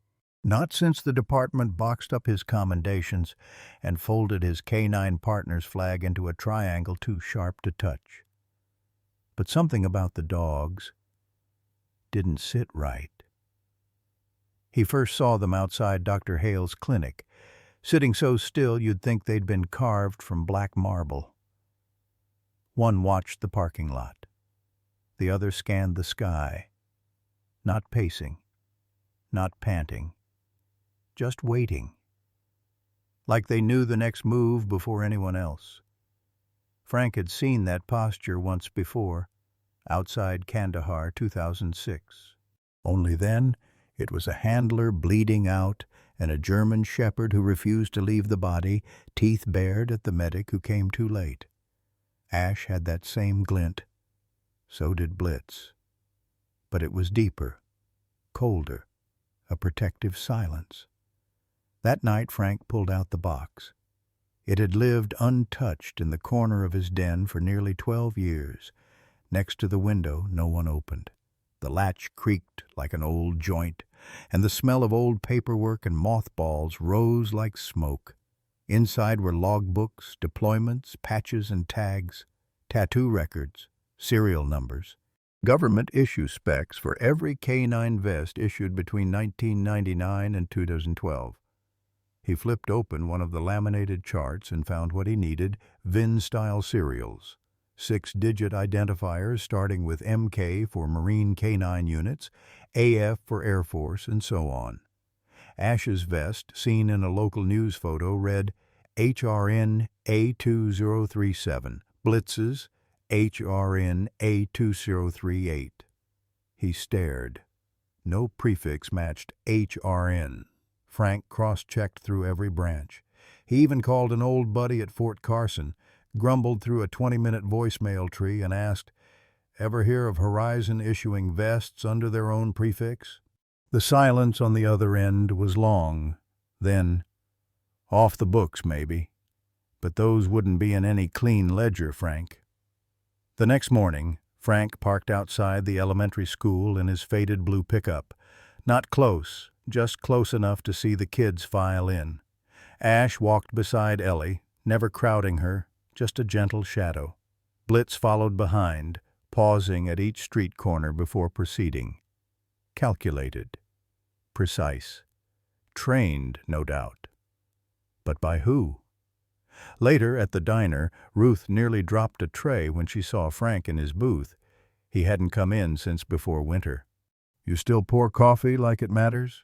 he asked without looking up. She set the mug down gently. "I heard you're asking questions." He looked at her then. Not unkind, just tired. "I'm not accusing anyone, but those dogs didn't come from any base I know." "You saying they're dangerous?" "No. I'm saying they're owned, or were." Ruth lowered her voice. "They saved my daughter. They saved Mrs. Howerton. And maybe they'll save someone else. But someone wants them back badly enough to burn a courthouse." He folded the napkin beside his plate like it was a report he didn't want to file. "Be careful who knocks next, Ruth. Horizon doesn't play clean." That night, Frank opened his notebook again. He wrote down both vest numbers in block letters, drew a line between them. Then beneath that line, slowly, deliberately, he wrote 3 words. "Not in system." He underlined it twice, then circled it. Something didn't fit. And when something doesn't fit, in Frank's experience, it's because someone made sure it wouldn't. The wind carried the faint scent of snow that morning, too early in the season for flurries, but enough to make the glass of Dr. Nora Hale's office window fog at the corners. She sat at her desk, fingers resting over an untouched keyboard. The cursor blinked in the middle of a half-written patient note for Ellie. But her mind wasn't on language processing delays or muscle tone this time. It was on them. Ash and Blitz. Their names had begun showing up in whispers. First in town council memos, then as a side comment from a neighbor who swore the black SUV had slowed down near the clinic again. But it was something Ellie said last week that finally lodged a splinter in Nora's thoughts. "They don't look at me like I'm broken," the girl had whispered during a session, her small fingers buried in Blitz's thick fur. Nora had nodded then, but the words lingered long after Ellie left. "They don't look at me like I'm broken." It wasn't just the comfort those dogs gave, it was the way they moved. The way Ash adjusted his posture every time Ellie leaned too far. The way Blitz would lie sideways behind her wheelchair, forming a barrier between her and the rest of the world. They weren't just trained. They were meant to be there. She stood now and walked to the filing cabinet she hadn't opened in years. The one with her old research archives, case notes, and press clippings from a time before Glenhaven, before things slowed down, before her husband died. Nora's fingers skimmed over the yellowed folders until one caught her eye. MVPHTP, 2009, Mountain View Pediatric Hospital Therapy Program, her old pilot initiative. The folder was fatter than she remembered, crammed with laminated evaluations, media packets, internal memos. And near the back, buried under a sticky note with her own scribbled handwriting, "Review Canine Protocol before Phase 2, was a photo. A group shot, promotional, taken in the courtyard outside the rehab wing. She exhaled when she saw it. In the foreground, 6 children, all with varying levels of physical disability. Wheelchairs, braces, a feeding tube in one boy's nose. Behind them, kneeling, 2 handlers. She remembered one Corporal Linares' big smile, one sleeve pinned up over where her arm had been lost in Afghanistan. But what stopped her heart was the background. 2 dogs, German shepherds, black and tan, one sitting, ears pricked and alert, behind a child who'd lost her leg below the knee. The other lying down beside a boy whose spinal injuries had left him speechless. The seated one had a small scar under his left eye. Ash. The lying one had a faint white fleck along his spine. Blitz. Nora sat slowly, holding the photo like it might crumble if she breathed wrong. It had been over a decade. The program was never meant to be permanent, only a proof of concept that therapy dogs could accelerate recovery. But funding fell through after 1 fiscal year. The dogs were sent back to base, according to the military rep at the time, but seeing them now, with Ellie, it wasn't coincidence. It was memory resurfaced. Nora turned the photo over. There, scribbled on the back in faded blue ink, Phase 1, Ash Canine 72A, and Blitz Canine 73B. Handler notes, exceptional responsiveness to child distress. Recommends further emotional sensory conditioning. Her eyes narrowed at the last line. Assigned to Horizon Assets. Transfer pending fall, 2009. Horizon. It was the first time she'd seen the company's name in writing. Outside, the low rumble of an engine passed by the clinic, slowed, then faded. Nora stared at the photo one more time. Ash's posture, Blitz's calm. It was never about ownership, never about regulation or government property. It was about connection, about memory that never unlearned love. She picked up her phone and dialed Ruth. It rang 3 times before the voice came through, hoarse with morning weariness. "Hello?" "It's Nora," she said, breath shaking. "I remember them." The clack of Nora's boots echoed down the quiet hallway of the Glen Haven Public Records Office, an old limestone building that still smelled of paper, ink, and resignation. It was a building forgotten by time, just like the truths she was now chasing. She had barely slept. After finding the photograph of Ash and Blitz at Mountain View Pediatric Hospital, her memories had turned restless, circling like vultures around something she had once buried, something she didn't want to remember. But now, she had no choice. The clerk at the desk barely looked up as Nora approached. A woman in her 50s with owl-shaped glasses and a cardigan 2 decades out of season. "Looking for property records," Nora said, voice sharper than intended. "Hospital acquisitions. Mountain View Pediatric, circa 2009. The woman blinked, slid a yellow form across the counter, and pointed toward the archives room. "You'll want the mergers and acquisitions drawer. Right wall." Nora worked in silence. Dust clung to her fingers as she flipped through manila folders, hunting for a needle in a bureaucratic haystack. It took nearly an hour before she found it. A single sheet. Asset Transfer Agreement, Horizon Assets, Inc. Date, October 12, 2009. Acquired entity, Mountain View Pediatric Hospital. Partial absorption. Therapy Programs Division. Her breath caught. That was the same week she had resigned from the hospital. Same week funding for the therapy dog pilot mysteriously vanished. At the time, she thought it was just politics backroom decisions made above her head. But this wasn't just budgeting. It was strategic removal. A quiet takeover. She scanned the subnotes. Therapeutic Animal Program classified under Asset Group B. Disposition, Experimental Unit Absorption. Inventory note, multiple units unaccounted for during transfer, assumed logistical loss. Multiple units, unaccounted for. She whispered aloud, "They didn't lose the dogs." She looked down at the paper, knuckles whitening. K972A and K973B.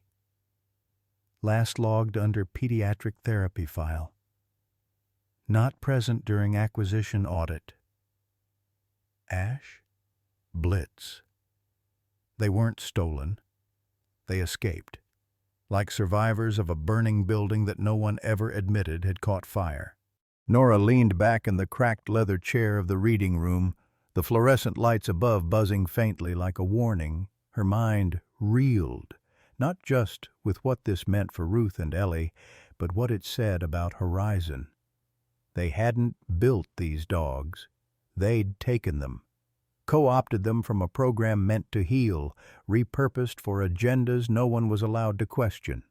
And when something didn't go according to plan, when these 2 dogs vanished from the manifest, someone rewrote the story, labeled them missing property, and waited. Years even, until fate brought them back into the public eye. Until Ellie met Ash. Back at her car, Nora pulled the photo from her coat pocket again, looked at their eyes. Ash seated upright beside a girl missing a leg, Blitz curled beside a boy in a neck brace. Even then, they weren't robotic. They weren't assets. They were present, like they understood sorrow, like they knew pain had no voice unless someone stayed long enough to hear it. She opened her phone and started a message to Ruth. They were never government dogs. Not in the way Horizon wants to claim. I have proof. They belonged to something good before it was taken, before we all walked away. But before she hit send, the screen blinked. An email popped into her inbox from an old colleague. Subject, You were right about Horizon. They took everything. Attached, a scanned internal memo dated 2 months after her resignation. The subject line chilled her. Canine Behavioral Compliance Protocol, Failure Report, Ash and Blitz.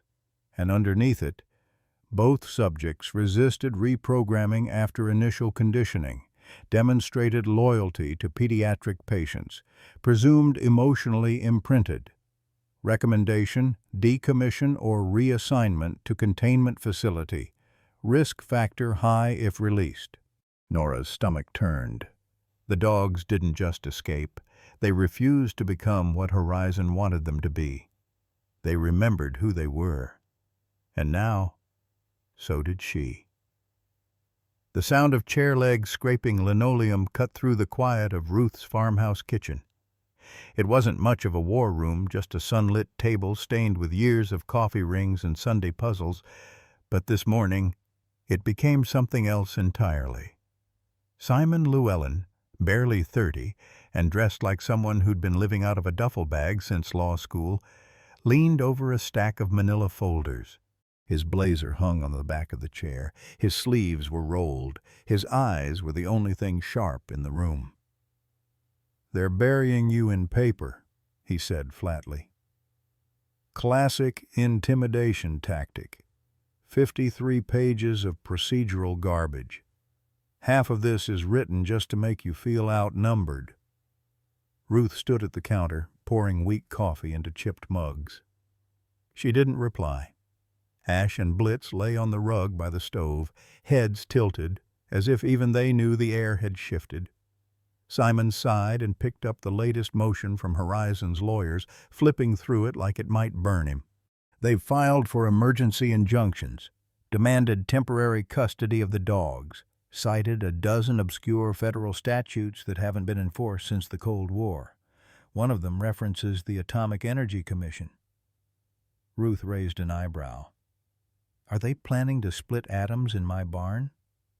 Simon cracked a tired smile. "Wouldn't put it past them."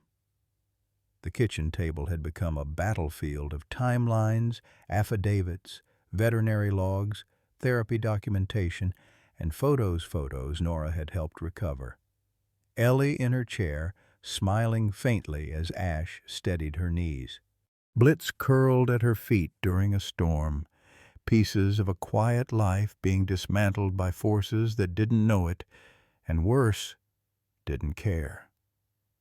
Simon jabbed a finger at a page. "This language property retrieval under contract of defense jurisdiction, they're trying to pull the dogs into the DOD pipeline. They'll argue you're harboring stolen military assets." "They were never weapons," Ruth muttered. "They were healers, helpers. They still are." Simon nodded. "But Horizon doesn't see that. They see cost, control, ownership." Outside the window, the sun warmed the edge of the porch where Ellie sat reading, her foot gently touching Ash's back like a tether. Ruth watched them a moment too long. Simon softened. "We're not without options. I've reached out to a contact at the Animal Legal Defense Fund. They're interested, but they move slowly." "How slowly?" Simon hesitated. "Slower than the fuse Horizon lit under your house." There was a silence then. Heavy, like something unspoken filled the walls, fear maybe, or the helplessness of watching wolves circle a home built on kindness. "You're not billing me for this, are you?" Ruth finally asked. Simon blinked. "Of course not." "Why?" He looked down at the table, jaw tightening, then quietly. "My sister had cerebral palsy, nonverbal. We had a golden retriever named Moxie. When my parents couldn't get through, that dog could. When she died, my sister cried, real tears. We didn't think she could." He met Ruth's eyes. "You don't forget what that looks like, what a dog can do that no human can. You protect it." They worked for hours, building something that resembled a case fragile, but true. Ruth provided character witnesses. Nora would testify to the dog's origin. Frank had confirmed the falsified tags. Simon closed his laptop as the sun dipped lower, casting long shadows across the table. Best case scenario? Injunction gets denied. We delay their custody claim. And worst case? Ruth asked, though she already knew. They seize the dogs tonight. Ash lifted his head. Ruth stood, her voice low. Then we make sure they won't find them. Later, as night wrapped around the house like a question mark, Simon sat alone at the kitchen table, reviewing notes by lamplight. Outside, Ash and Blitz patrolled the yard, not with tension, but with intention, as if they knew this home needed guarding now more than ever. And inside, a young lawyer who'd seen too much, too young, and a woman who'd lost too much too quietly, prepared for the next chapter of a war they didn't start, but refused to lose. It started with silence. Not the kind that filled a room when everyone left, but the kind that settled like fog inside a person. Heavy, damp, quiet from the inside out. Ellie hadn't spoken in 3 days. Not to Ruth, not to Dr. Hale, not even to Ash or Blitz.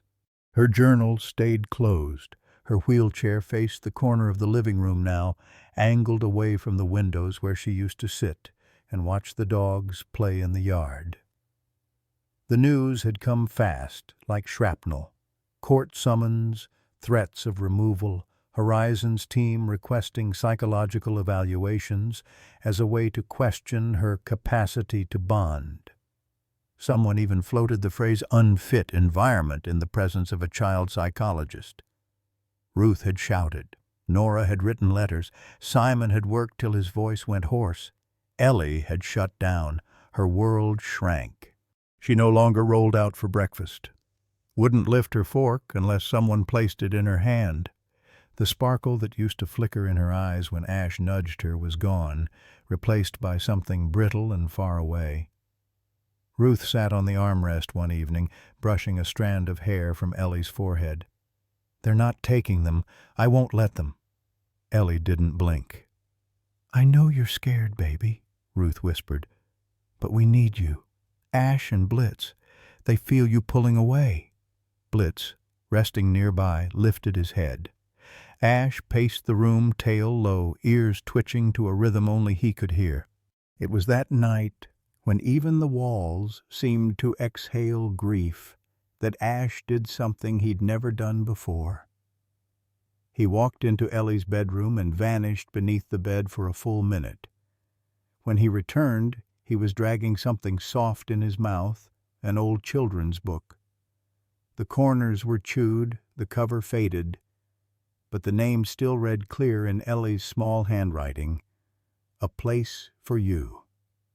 He patted over, placed it gently in her lap, then sat. Not nudging, not barking, just waiting. Ellie's fingers hovered over the book like they'd forgotten how to touch. Then, slowly, she opened it. Her breath hitched. The first page held a watercolor of a dog curled beside a child in a wheelchair under a tree. Ash had once sat just like that. She remembered the day it was drawn. Ellie stared at the page as tears began to fall. Not loud, not dramatic, just slow rivers down cheeks that had been dry too long. "I'm not strong," she whispered. The words were cracked, unsure. But they were there. Ash laid his head on her knees, eyes steady. "I'm tired," Ellie said, her voice tremoring. "I don't want to fight anymore." Blitz entered the room then, quiet as breath, and sat on her other side. Ruth watched from the hallway, her heart breaking open. Ellie turned another page. "But the girl found her voice," she read aloud, "because the ones who never left her side reminded her She still had one. Her lip trembled. She looked down at the two dogs flanking her. Blitz's tail brushed against her wheel. Ash's ears flicked once, waiting. "I'm scared they'll take you," she confessed to them, voice barely more than air, "and I won't come back from that." Ash stood then, nudged her hand with his snout, and pressed the weight of his body against her chair, just like he'd done the first time she'd ever rolled down the sidewalk without someone holding the back. He wasn't moving, not unless she did. Ruth entered quietly and knelt beside her. "Ellie, do you remember what you said when Ash first came home?" Ellie shook her head. "You said, 'He doesn't need me to be perfect, just real.'" Ellie looked up, eyes red but finally focused. "But what if being real means I break?" Ruth smiled through her tears. "Then we break and rebuild." There was silence again, but not the frightening kind. This one was soft, healing. That night, Ellie slept with the book beside her pillow. Ash curled beneath her bed again, his heartbeat steady and close. Outside, the moon hung low and watchful. And, in a quiet farmhouse tucked in Glen Haven, the girl who had stopped speaking whispered one more sentence before sleep. "I'll try." It happened on a Wednesday. A soft drizzle swept over Glen Haven, turning the gravel driveway into a slurry of red clay and runoff. The porch light had flickered twice that morning, once during Ruth's early call with the Legal Aid Center, and again when she came back inside, coughing into her sleeve. No one paid attention. Not really. She had been burning the candle at both ends for weeks, meals skipped, nights slept half upright in an armchair beside Ellie's bed, phone clutched like a lifeline. But Ruth Jarrett had always been the immovable center. The kind of woman storms bent around, not through. Until that morning when her legs gave out in the middle of slicing apples for a pie no one had asked for. The thud was sharp.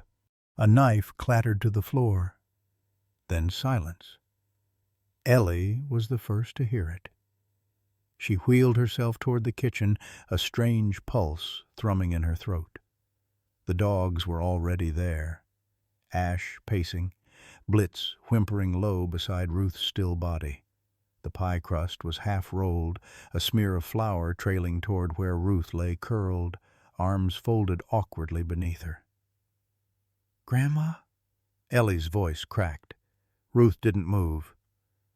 Ellie fumbled for her phone, hand shaking so hard she dropped it twice before dialing 911. Ash stood beside her like a statue. Blitz ran circles in the hallway, confused, barking once as if to summon help faster. At the hospital, the fluorescent lights were too bright, too white, the kind that made everything feel like it was already too late. "She's dehydrated, malnourished, and she's developed pneumonia, most likely from exhaustion and cold," the ER doctor said, flipping Ruth's chart as if it were a menu. Ellie sat in the waiting room, too stunned to cry. Simon arrived 10 minutes later, breathless, still in his wrinkled shirt from court prep. "She's stable, but it's bad," he murmured after speaking with the nurse. "They're keeping her for at least a week. Maybe longer." Ellie just nodded. The world was dimming again. This time there wasn't even a book in her lap. Back home, everything echoed. Ruth's blanket on the couch still held the shape of her. Her coffee mug, lipstick-stained, sat half-full beside her crossword puzzle. A scarf hung limp on the coat rack. Her scent lavender and spearmint tea lingered faintly in the hall. It was unbearable. Ellie moved like a ghost, quiet, stiff. The house felt bigger without Ruth in it. Or maybe it was just that everything else now felt smaller. Her chances, her courage, her future. Simon came by that evening to drop off papers. "They'll push harder now," he said gently, avoiding eye contact. "No legal guardian on site weakens our case. They'll try to argue instability." "She's coming back," Ellie said, her voice hollow. He didn't answer. That night, the power flickered again. A storm rolled in. The dogs huddled close, sensing the heaviness pressing down on the house. Ellie curled into Ruth's chair, her chair now, and stared at nothing. "I'm not ready," she whispered to the silence. "Not without her. Not again." Ash climbed onto the footrest and placed his head gently on her knees. Blitz brought one of Ruth's slippers and dropped it beside her, tail barely twitching. Their movements weren't loud. They didn't try to fix it. They just stayed. She finally broke down. Not the panicked sobbing from the fire. Not the shut-down silence from last week. This was different. This was the slow unraveling of a girl who had been brave too long. In the hospital room the next morning, Ruth blinked open her eyes and whispered the first thing she thought of. "Ellie." The nurse smiled gently. "She's okay, sweetheart. But she needs you." Ruth's lips parted. "Then I'm not done." And somewhere, back in the little farmhouse beneath the storm, Ellie sat up straighter in the chair that didn't quite fit her, holding the lease papers Simon had left behind. Her signature wasn't steady, but it was hers. The knock came just after 9 a.m. A polite, practiced rapping. Not rushed, not hesitant. The kind used by people trained to give bad news gently. Ellie already knew. She'd been watching the driveway from the window since dawn, eyes stinging from sleep she hadn't taken. Blitz had been growling low in his throat all morning, tail stiff. Ash didn't growl. He just stood by the door, waiting, as if he too knew something irreversible was walking up the steps. A woman in a gray trench coat stood on the porch, cradling a clipboard like it was something delicate.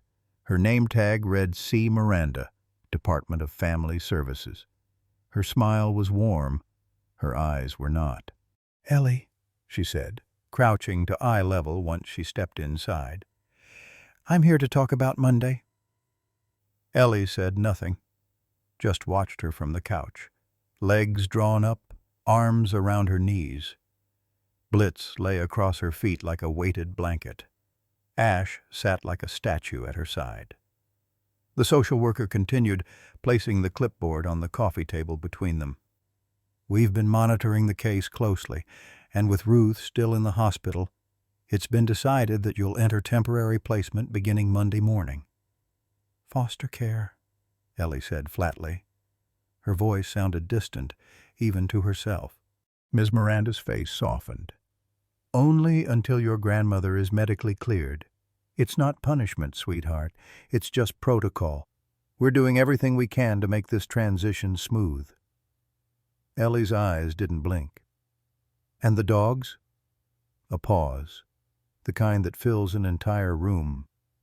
"They'll be taken to Glenhaven Animal Control," Miranda said gently. "Only temporarily. But it's against state regulations to place minors with protection-trained animals unless the foster family is certified." "They're not dangerous," Ellie said, voice sharper now. "They saved lives." "I know. I read the reports. What Ash and Blitz did at the courthouse was incredible." She smiled like she believed that. Maybe she did. "But the law doesn't move with feelings. It moves with forms. And forms say, they're not property." "No. But they're not people either, Ellie." The girl looked down. Blitz's ear twitched against her ankle. Ash gave a soft whine. Miranda took a slow breath. "You're brave. More than most kids I've met. But this weekend is important. You should start thinking about what to pack." Ellie didn't move. "I'll be back Monday morning," Miranda said, standing. "I'm sorry. I truly am." After the door closed, Ellie sat still for a long time. The house suddenly felt cavernous, echoes in corners, shadows gathering like dust. Ruth's scarf still hung limp by the door. A pot of tea she'd tried and failed to finish sat cooling on the counter. Ash placed his chin in her lap. Blitz climbed up beside her, heavy paws awkward on the cushion. He didn't care about rules, or protocol, or state-certified placements. He just knew she was breaking again, and he refused to let her do it alone. That night, she found herself in the garage. Simon's folder of legal notes lay open on the workbench, forgotten.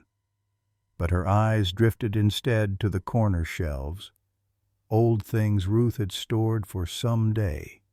And there, covered in a thin veil of dust, was a shoebox marked Hope.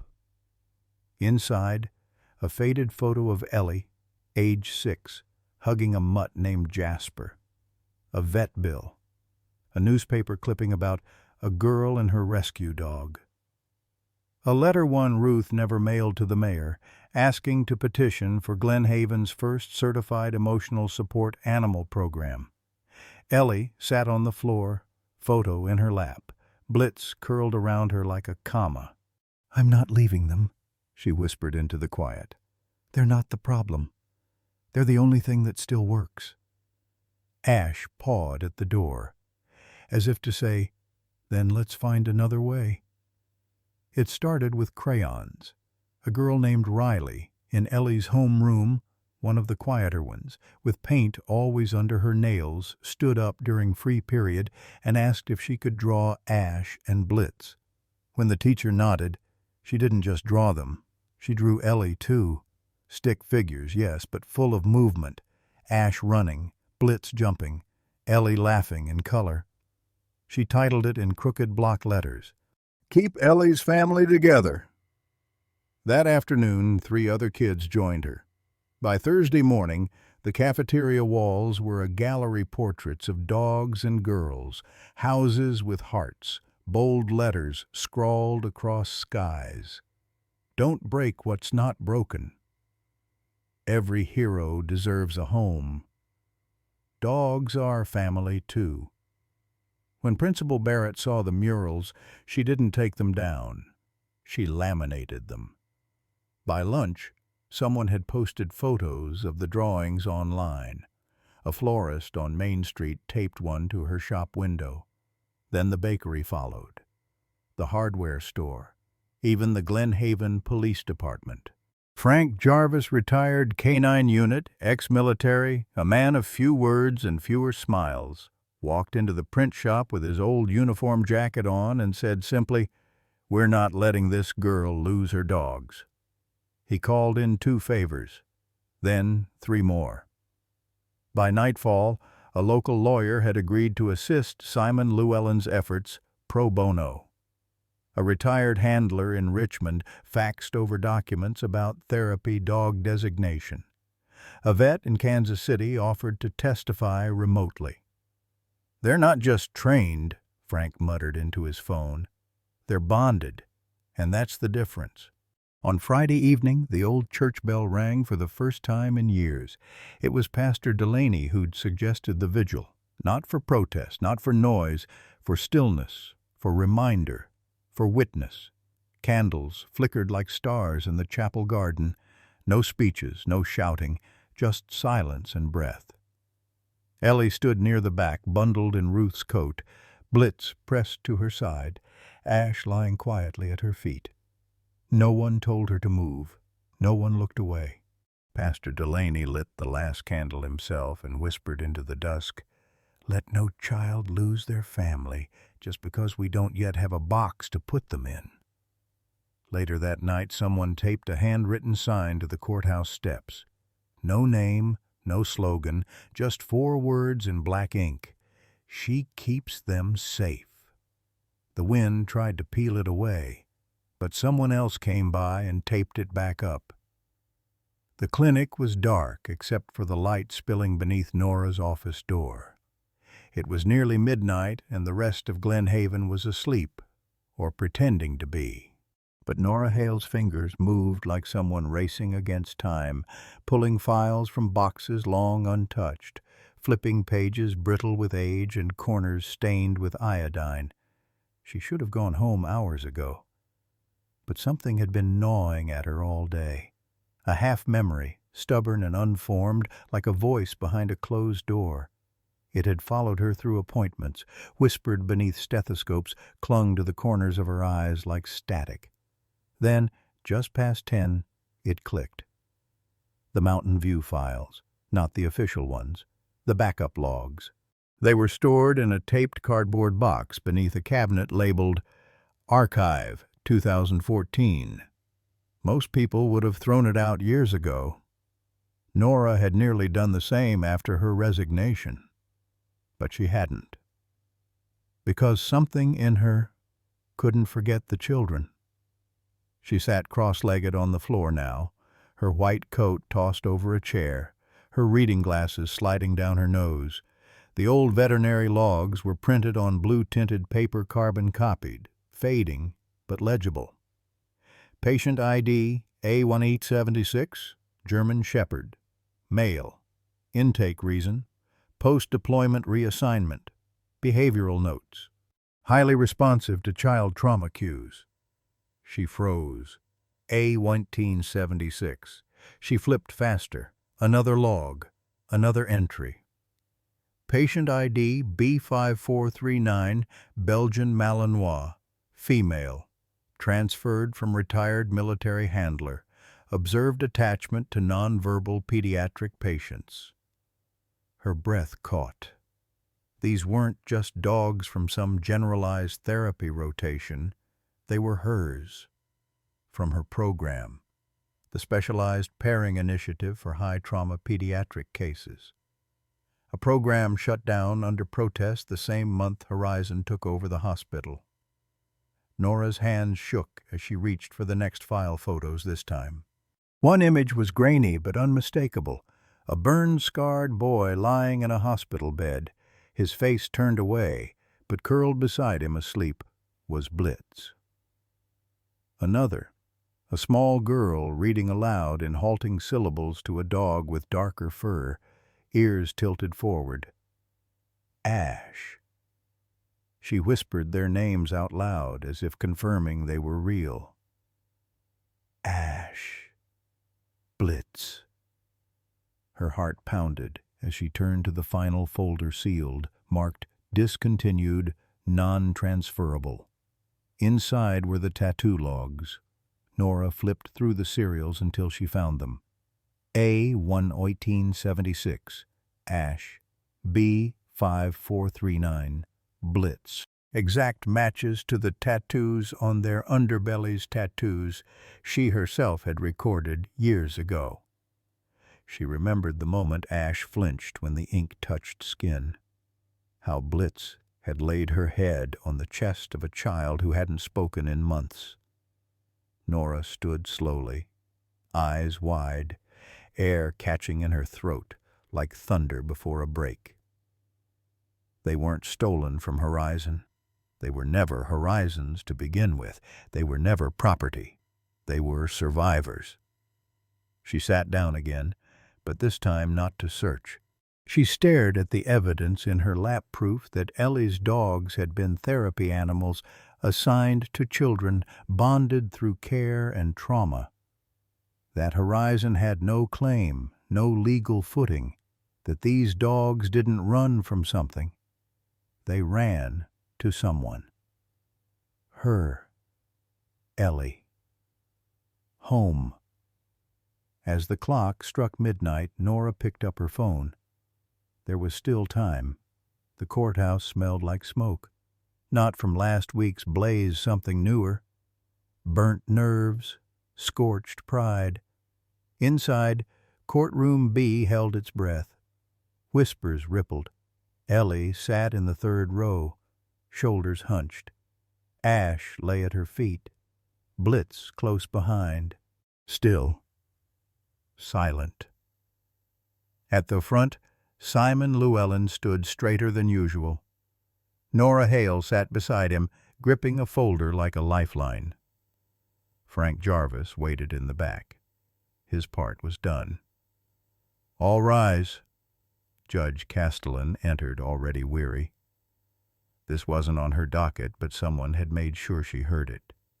This is an emergency custody petition regarding minor Ellie Breyer and 2 canines registered under Horizon Biotech. I've read the brief. Proceed. Simon stepped forward, voice shaking only at first. What you hold isn't just about dogs. It's about a fraud one that endangered a child and tried to bury the truth. He clicked a remote. A photo filled the screen. Ellie in a hospital bed, her hand on a young German shepherd's back. Nora rose. I trained those dogs. Ash and Blitz were part of the Mountain View Pediatric Trauma Program. Their tattoos match our intake logs from 2014. She held up documents. Horizon acquired the hospital days after I resigned. They declared the dogs lost in transfer. But they weren't strays. They were assigned to children. Murmurs. Judge Castellan asked, You're certain? I signed the logs, Nora said. They weren't stolen. They escaped. Simon added, and they found the one child who needed the most, Ellie.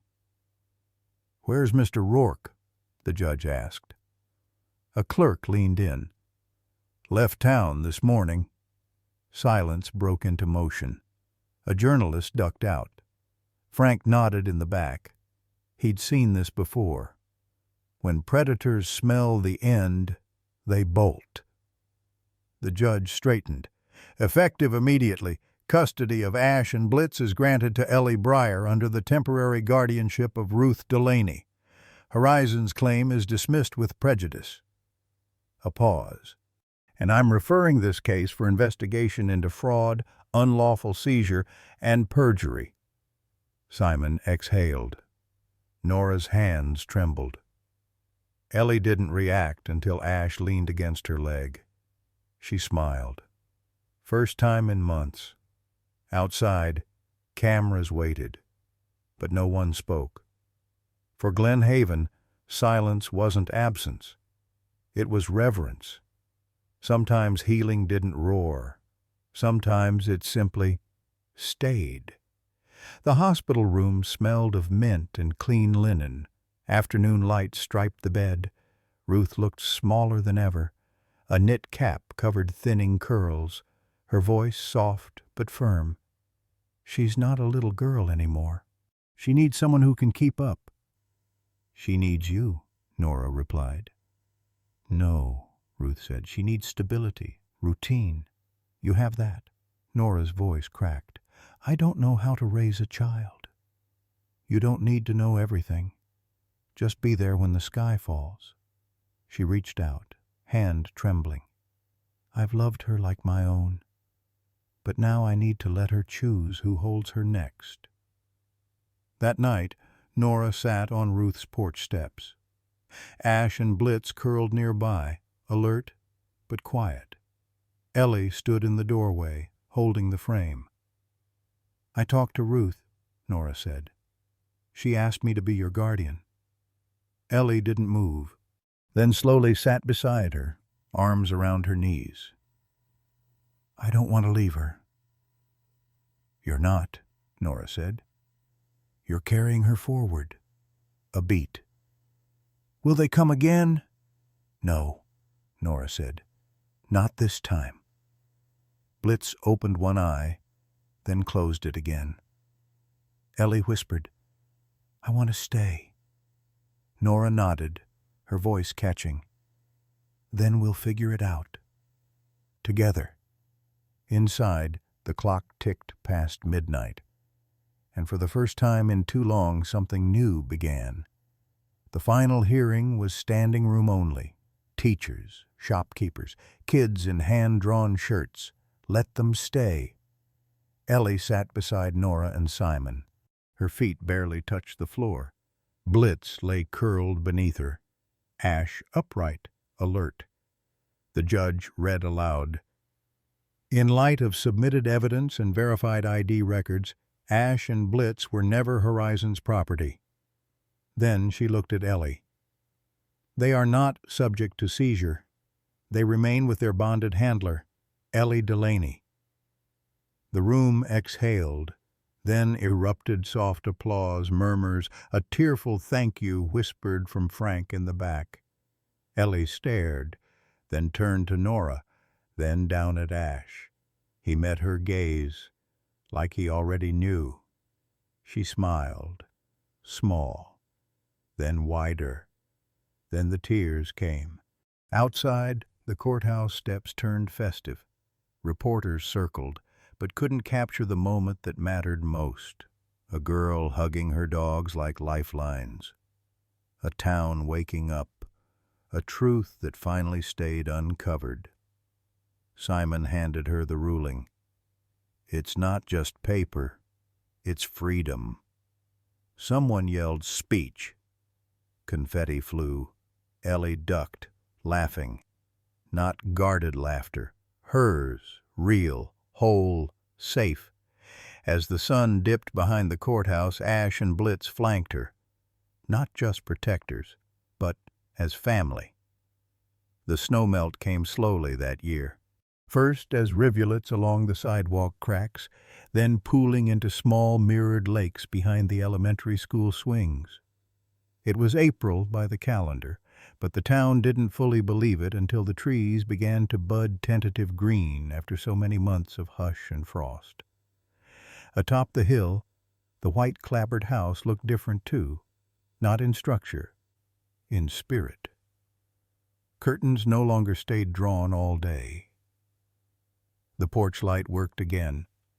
A wind chime someone had repaired with fishing wire chimed soft notes in the breeze. And in the flower beds, Ellie's flower beds, daffodils pushed through damp soil like tiny yellow suns. Ruth sat on the porch in a faded cardigan, her breathing stronger now. There was color in her cheeks and a smile that stayed longer than it used to. In her lap, a paperback mystery, half read, one corner turned down where she'd stopped to listen. Inside, Ellie laughed. Real, unguarded laughter. Twice a week they went to therapy together. Ruth attended every session, not because she had to, but because Ellie asked her to. At first the girl barely whispered. Now she spoke with the kind of quiet confidence that comes from saying a thing out loud and surviving it. Sometimes she cried, sometimes she didn't. Either way, Ash and Blitz waited by her feet, one paw always touching her sneaker. Dr. Hale's clinic didn't look like it used to. The changes were small but spoke volumes. There were ramps at the entrance now, Frank's idea. A reading nook in the waiting room stuffed with children's books and a beanbag shaped like a turtle, and near the back, where the sun pooled through wide windows, was something new. A therapy dog space, sectioned gently by indoor planters and soft mats. Ash and Blitz weren't just visitors anymore. They were staff. On Tuesdays, Ash sat with Jamie, a boy who flinched at loud sounds.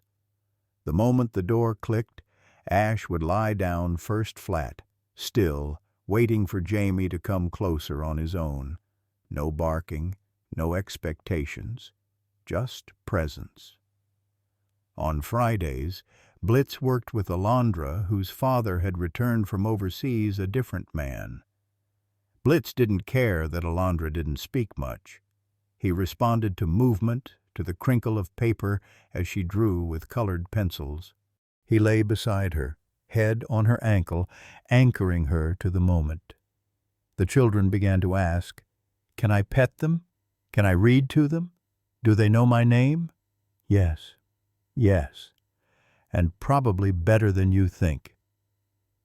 Nora kept her door open most days. Sometimes she caught herself just watching the way Ash tilted his head when a child sobbed, the way Blitz rested his chin on the floor when someone was nervous. It was like their hearts had never fully healed from Mountain View. But somehow they knew how to help others start, and that mattered. That meant something. One afternoon, Ellie came early. She wasn't scheduled for a session, just wanted to be near. She sat on the floor beside Ash, thumbing a worn paperback.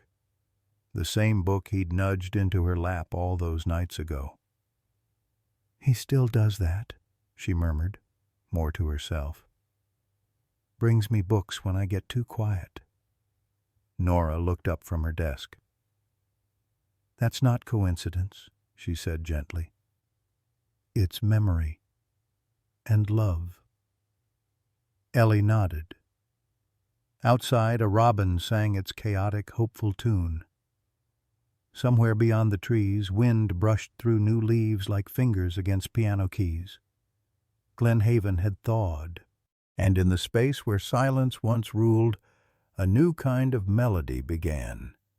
The sign read, "Ash and Blitz Therapy Garden." Wood-carved, hand-painted by the high school shop class, it stood just beyond the clinic's side path. Mounted in soil Ellie and Frank had turned themselves, surrounded by lavender, sunflowers, and dog-safe herbs. A soft breeze carried the scent of rosemary and early clover. Wind spun the petals of a homemade pinwheel near the entrance. The garden wasn't large, but it felt sacred. There were benches with names carved into them, donors, Nora had explained, from towns no one in Glen Haven had ever heard of. From Colorado, Maine, somewhere in Nebraska. People who'd seen Ellie's story on the news and whispered, "We want to help." Frank stood under the oak near the edge, arms crossed but soft-eyed. Pastor Delaney adjusted the sleeves of his worn black sweater, holding a stack of paper hearts colored by local school kids. Ruth had a shawl draped across her shoulders, her cheeks pink with sun, eyes glossy with something she wouldn't name. And in the center of it all stood Ellie, 12 years old, hands trembling slightly around the oversized ribbon-cutting scissors. Beside her, Ash on her right, Blitz on her left, still as stone, though their tails gave them away.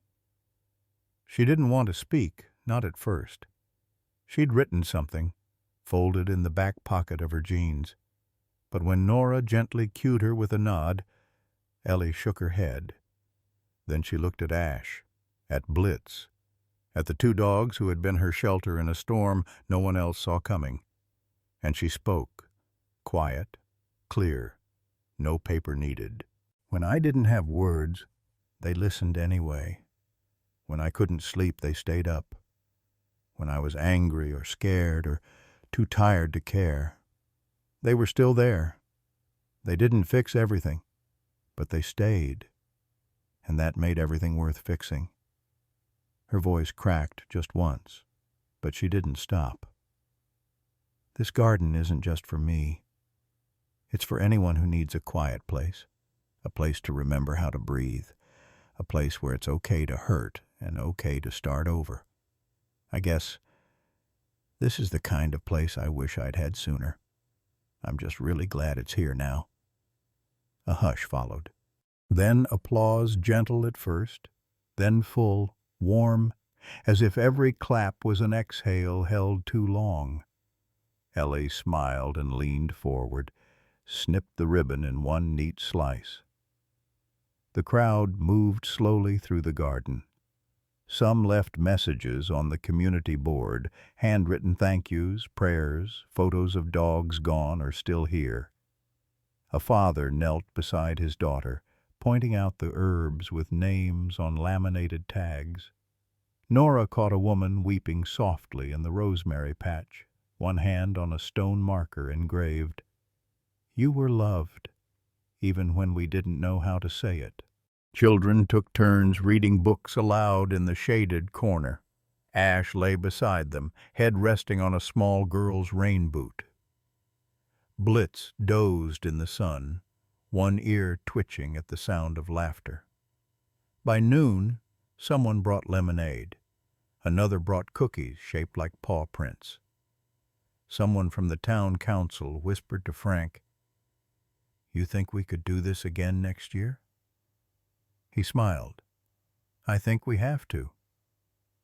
Later, as the sun began to lower and the crowd thinned, Ellie sat on the bench near the sundial. Ruth came beside her. Nora, too. No one said much. Ash rested his head on Ellie's lap. Blitz curled around her feet like a question mark made of muscle and trust. The garden buzzed with bees, the kind of buzz that makes silence feel safe. "We named it after them," Nora murmured, hand on Ellie's shoulder. "But I hope you know, it grew because of you." Ellie didn't answer right away. She just looked around, at the flowers, at the footprints in soft earth, at the boy reading to a dog who wouldn't move until he finished the page. Then she whispered, "It's home now." The apple tree had grown since then, not taller, just fuller. Its branches now bowed gently with the weight of memory. Spring buds had begun to form again, curled tight like secrets not yet spoken. Beneath it, the grass had thickened, soft with clover and years of quiet footsteps. The wind carried a hush, the kind that belongs to evenings you want to remember. Ellie sat cross-legged on the old quilt Ruth had sewn faded in corners, but still warm with love. Ash rested his head in her lap. Blitz lay curled beside them, a sentinel grown grayer but no less watchful. Both dogs were older now, their muzzles silvered, eyes wise with the soft knowing of animals who have seen too much and stayed anyway. A book lay open in Ellie's hands. There once was a girl who spoke with no words, who held stories in her bones and silence like armor. Her voice was steady, slower now. No longer the hesitant whisper of a child afraid to be heard, but something fuller.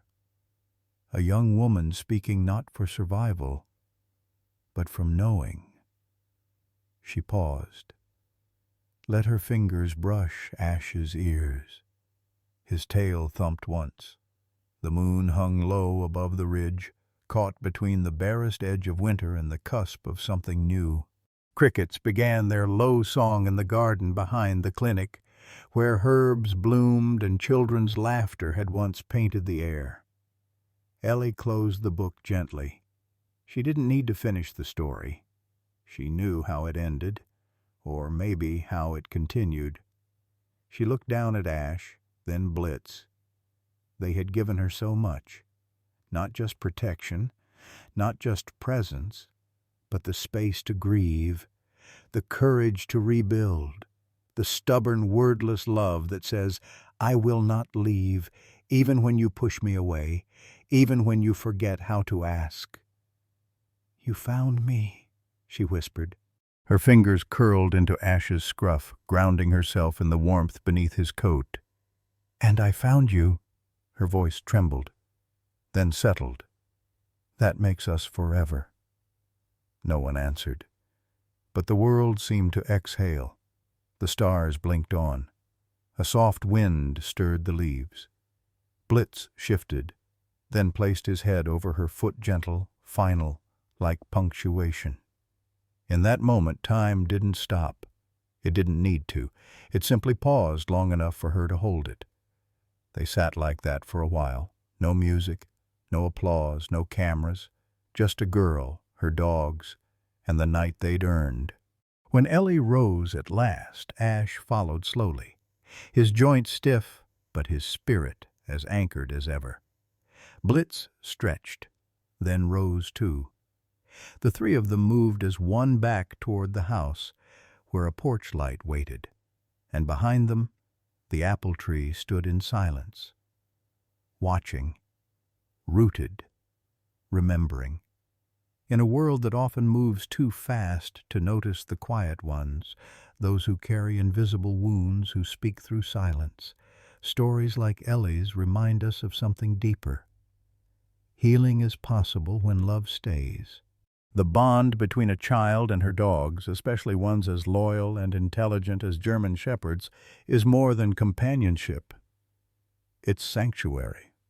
It's a promise unspoken. I see you. I will not leave. Ash and Blitz were not just therapy animals. They were family, guardians, bridges between trauma and trust. This story isn't just about loss or the systems that failed. It's about the people and animals who refuse to give up.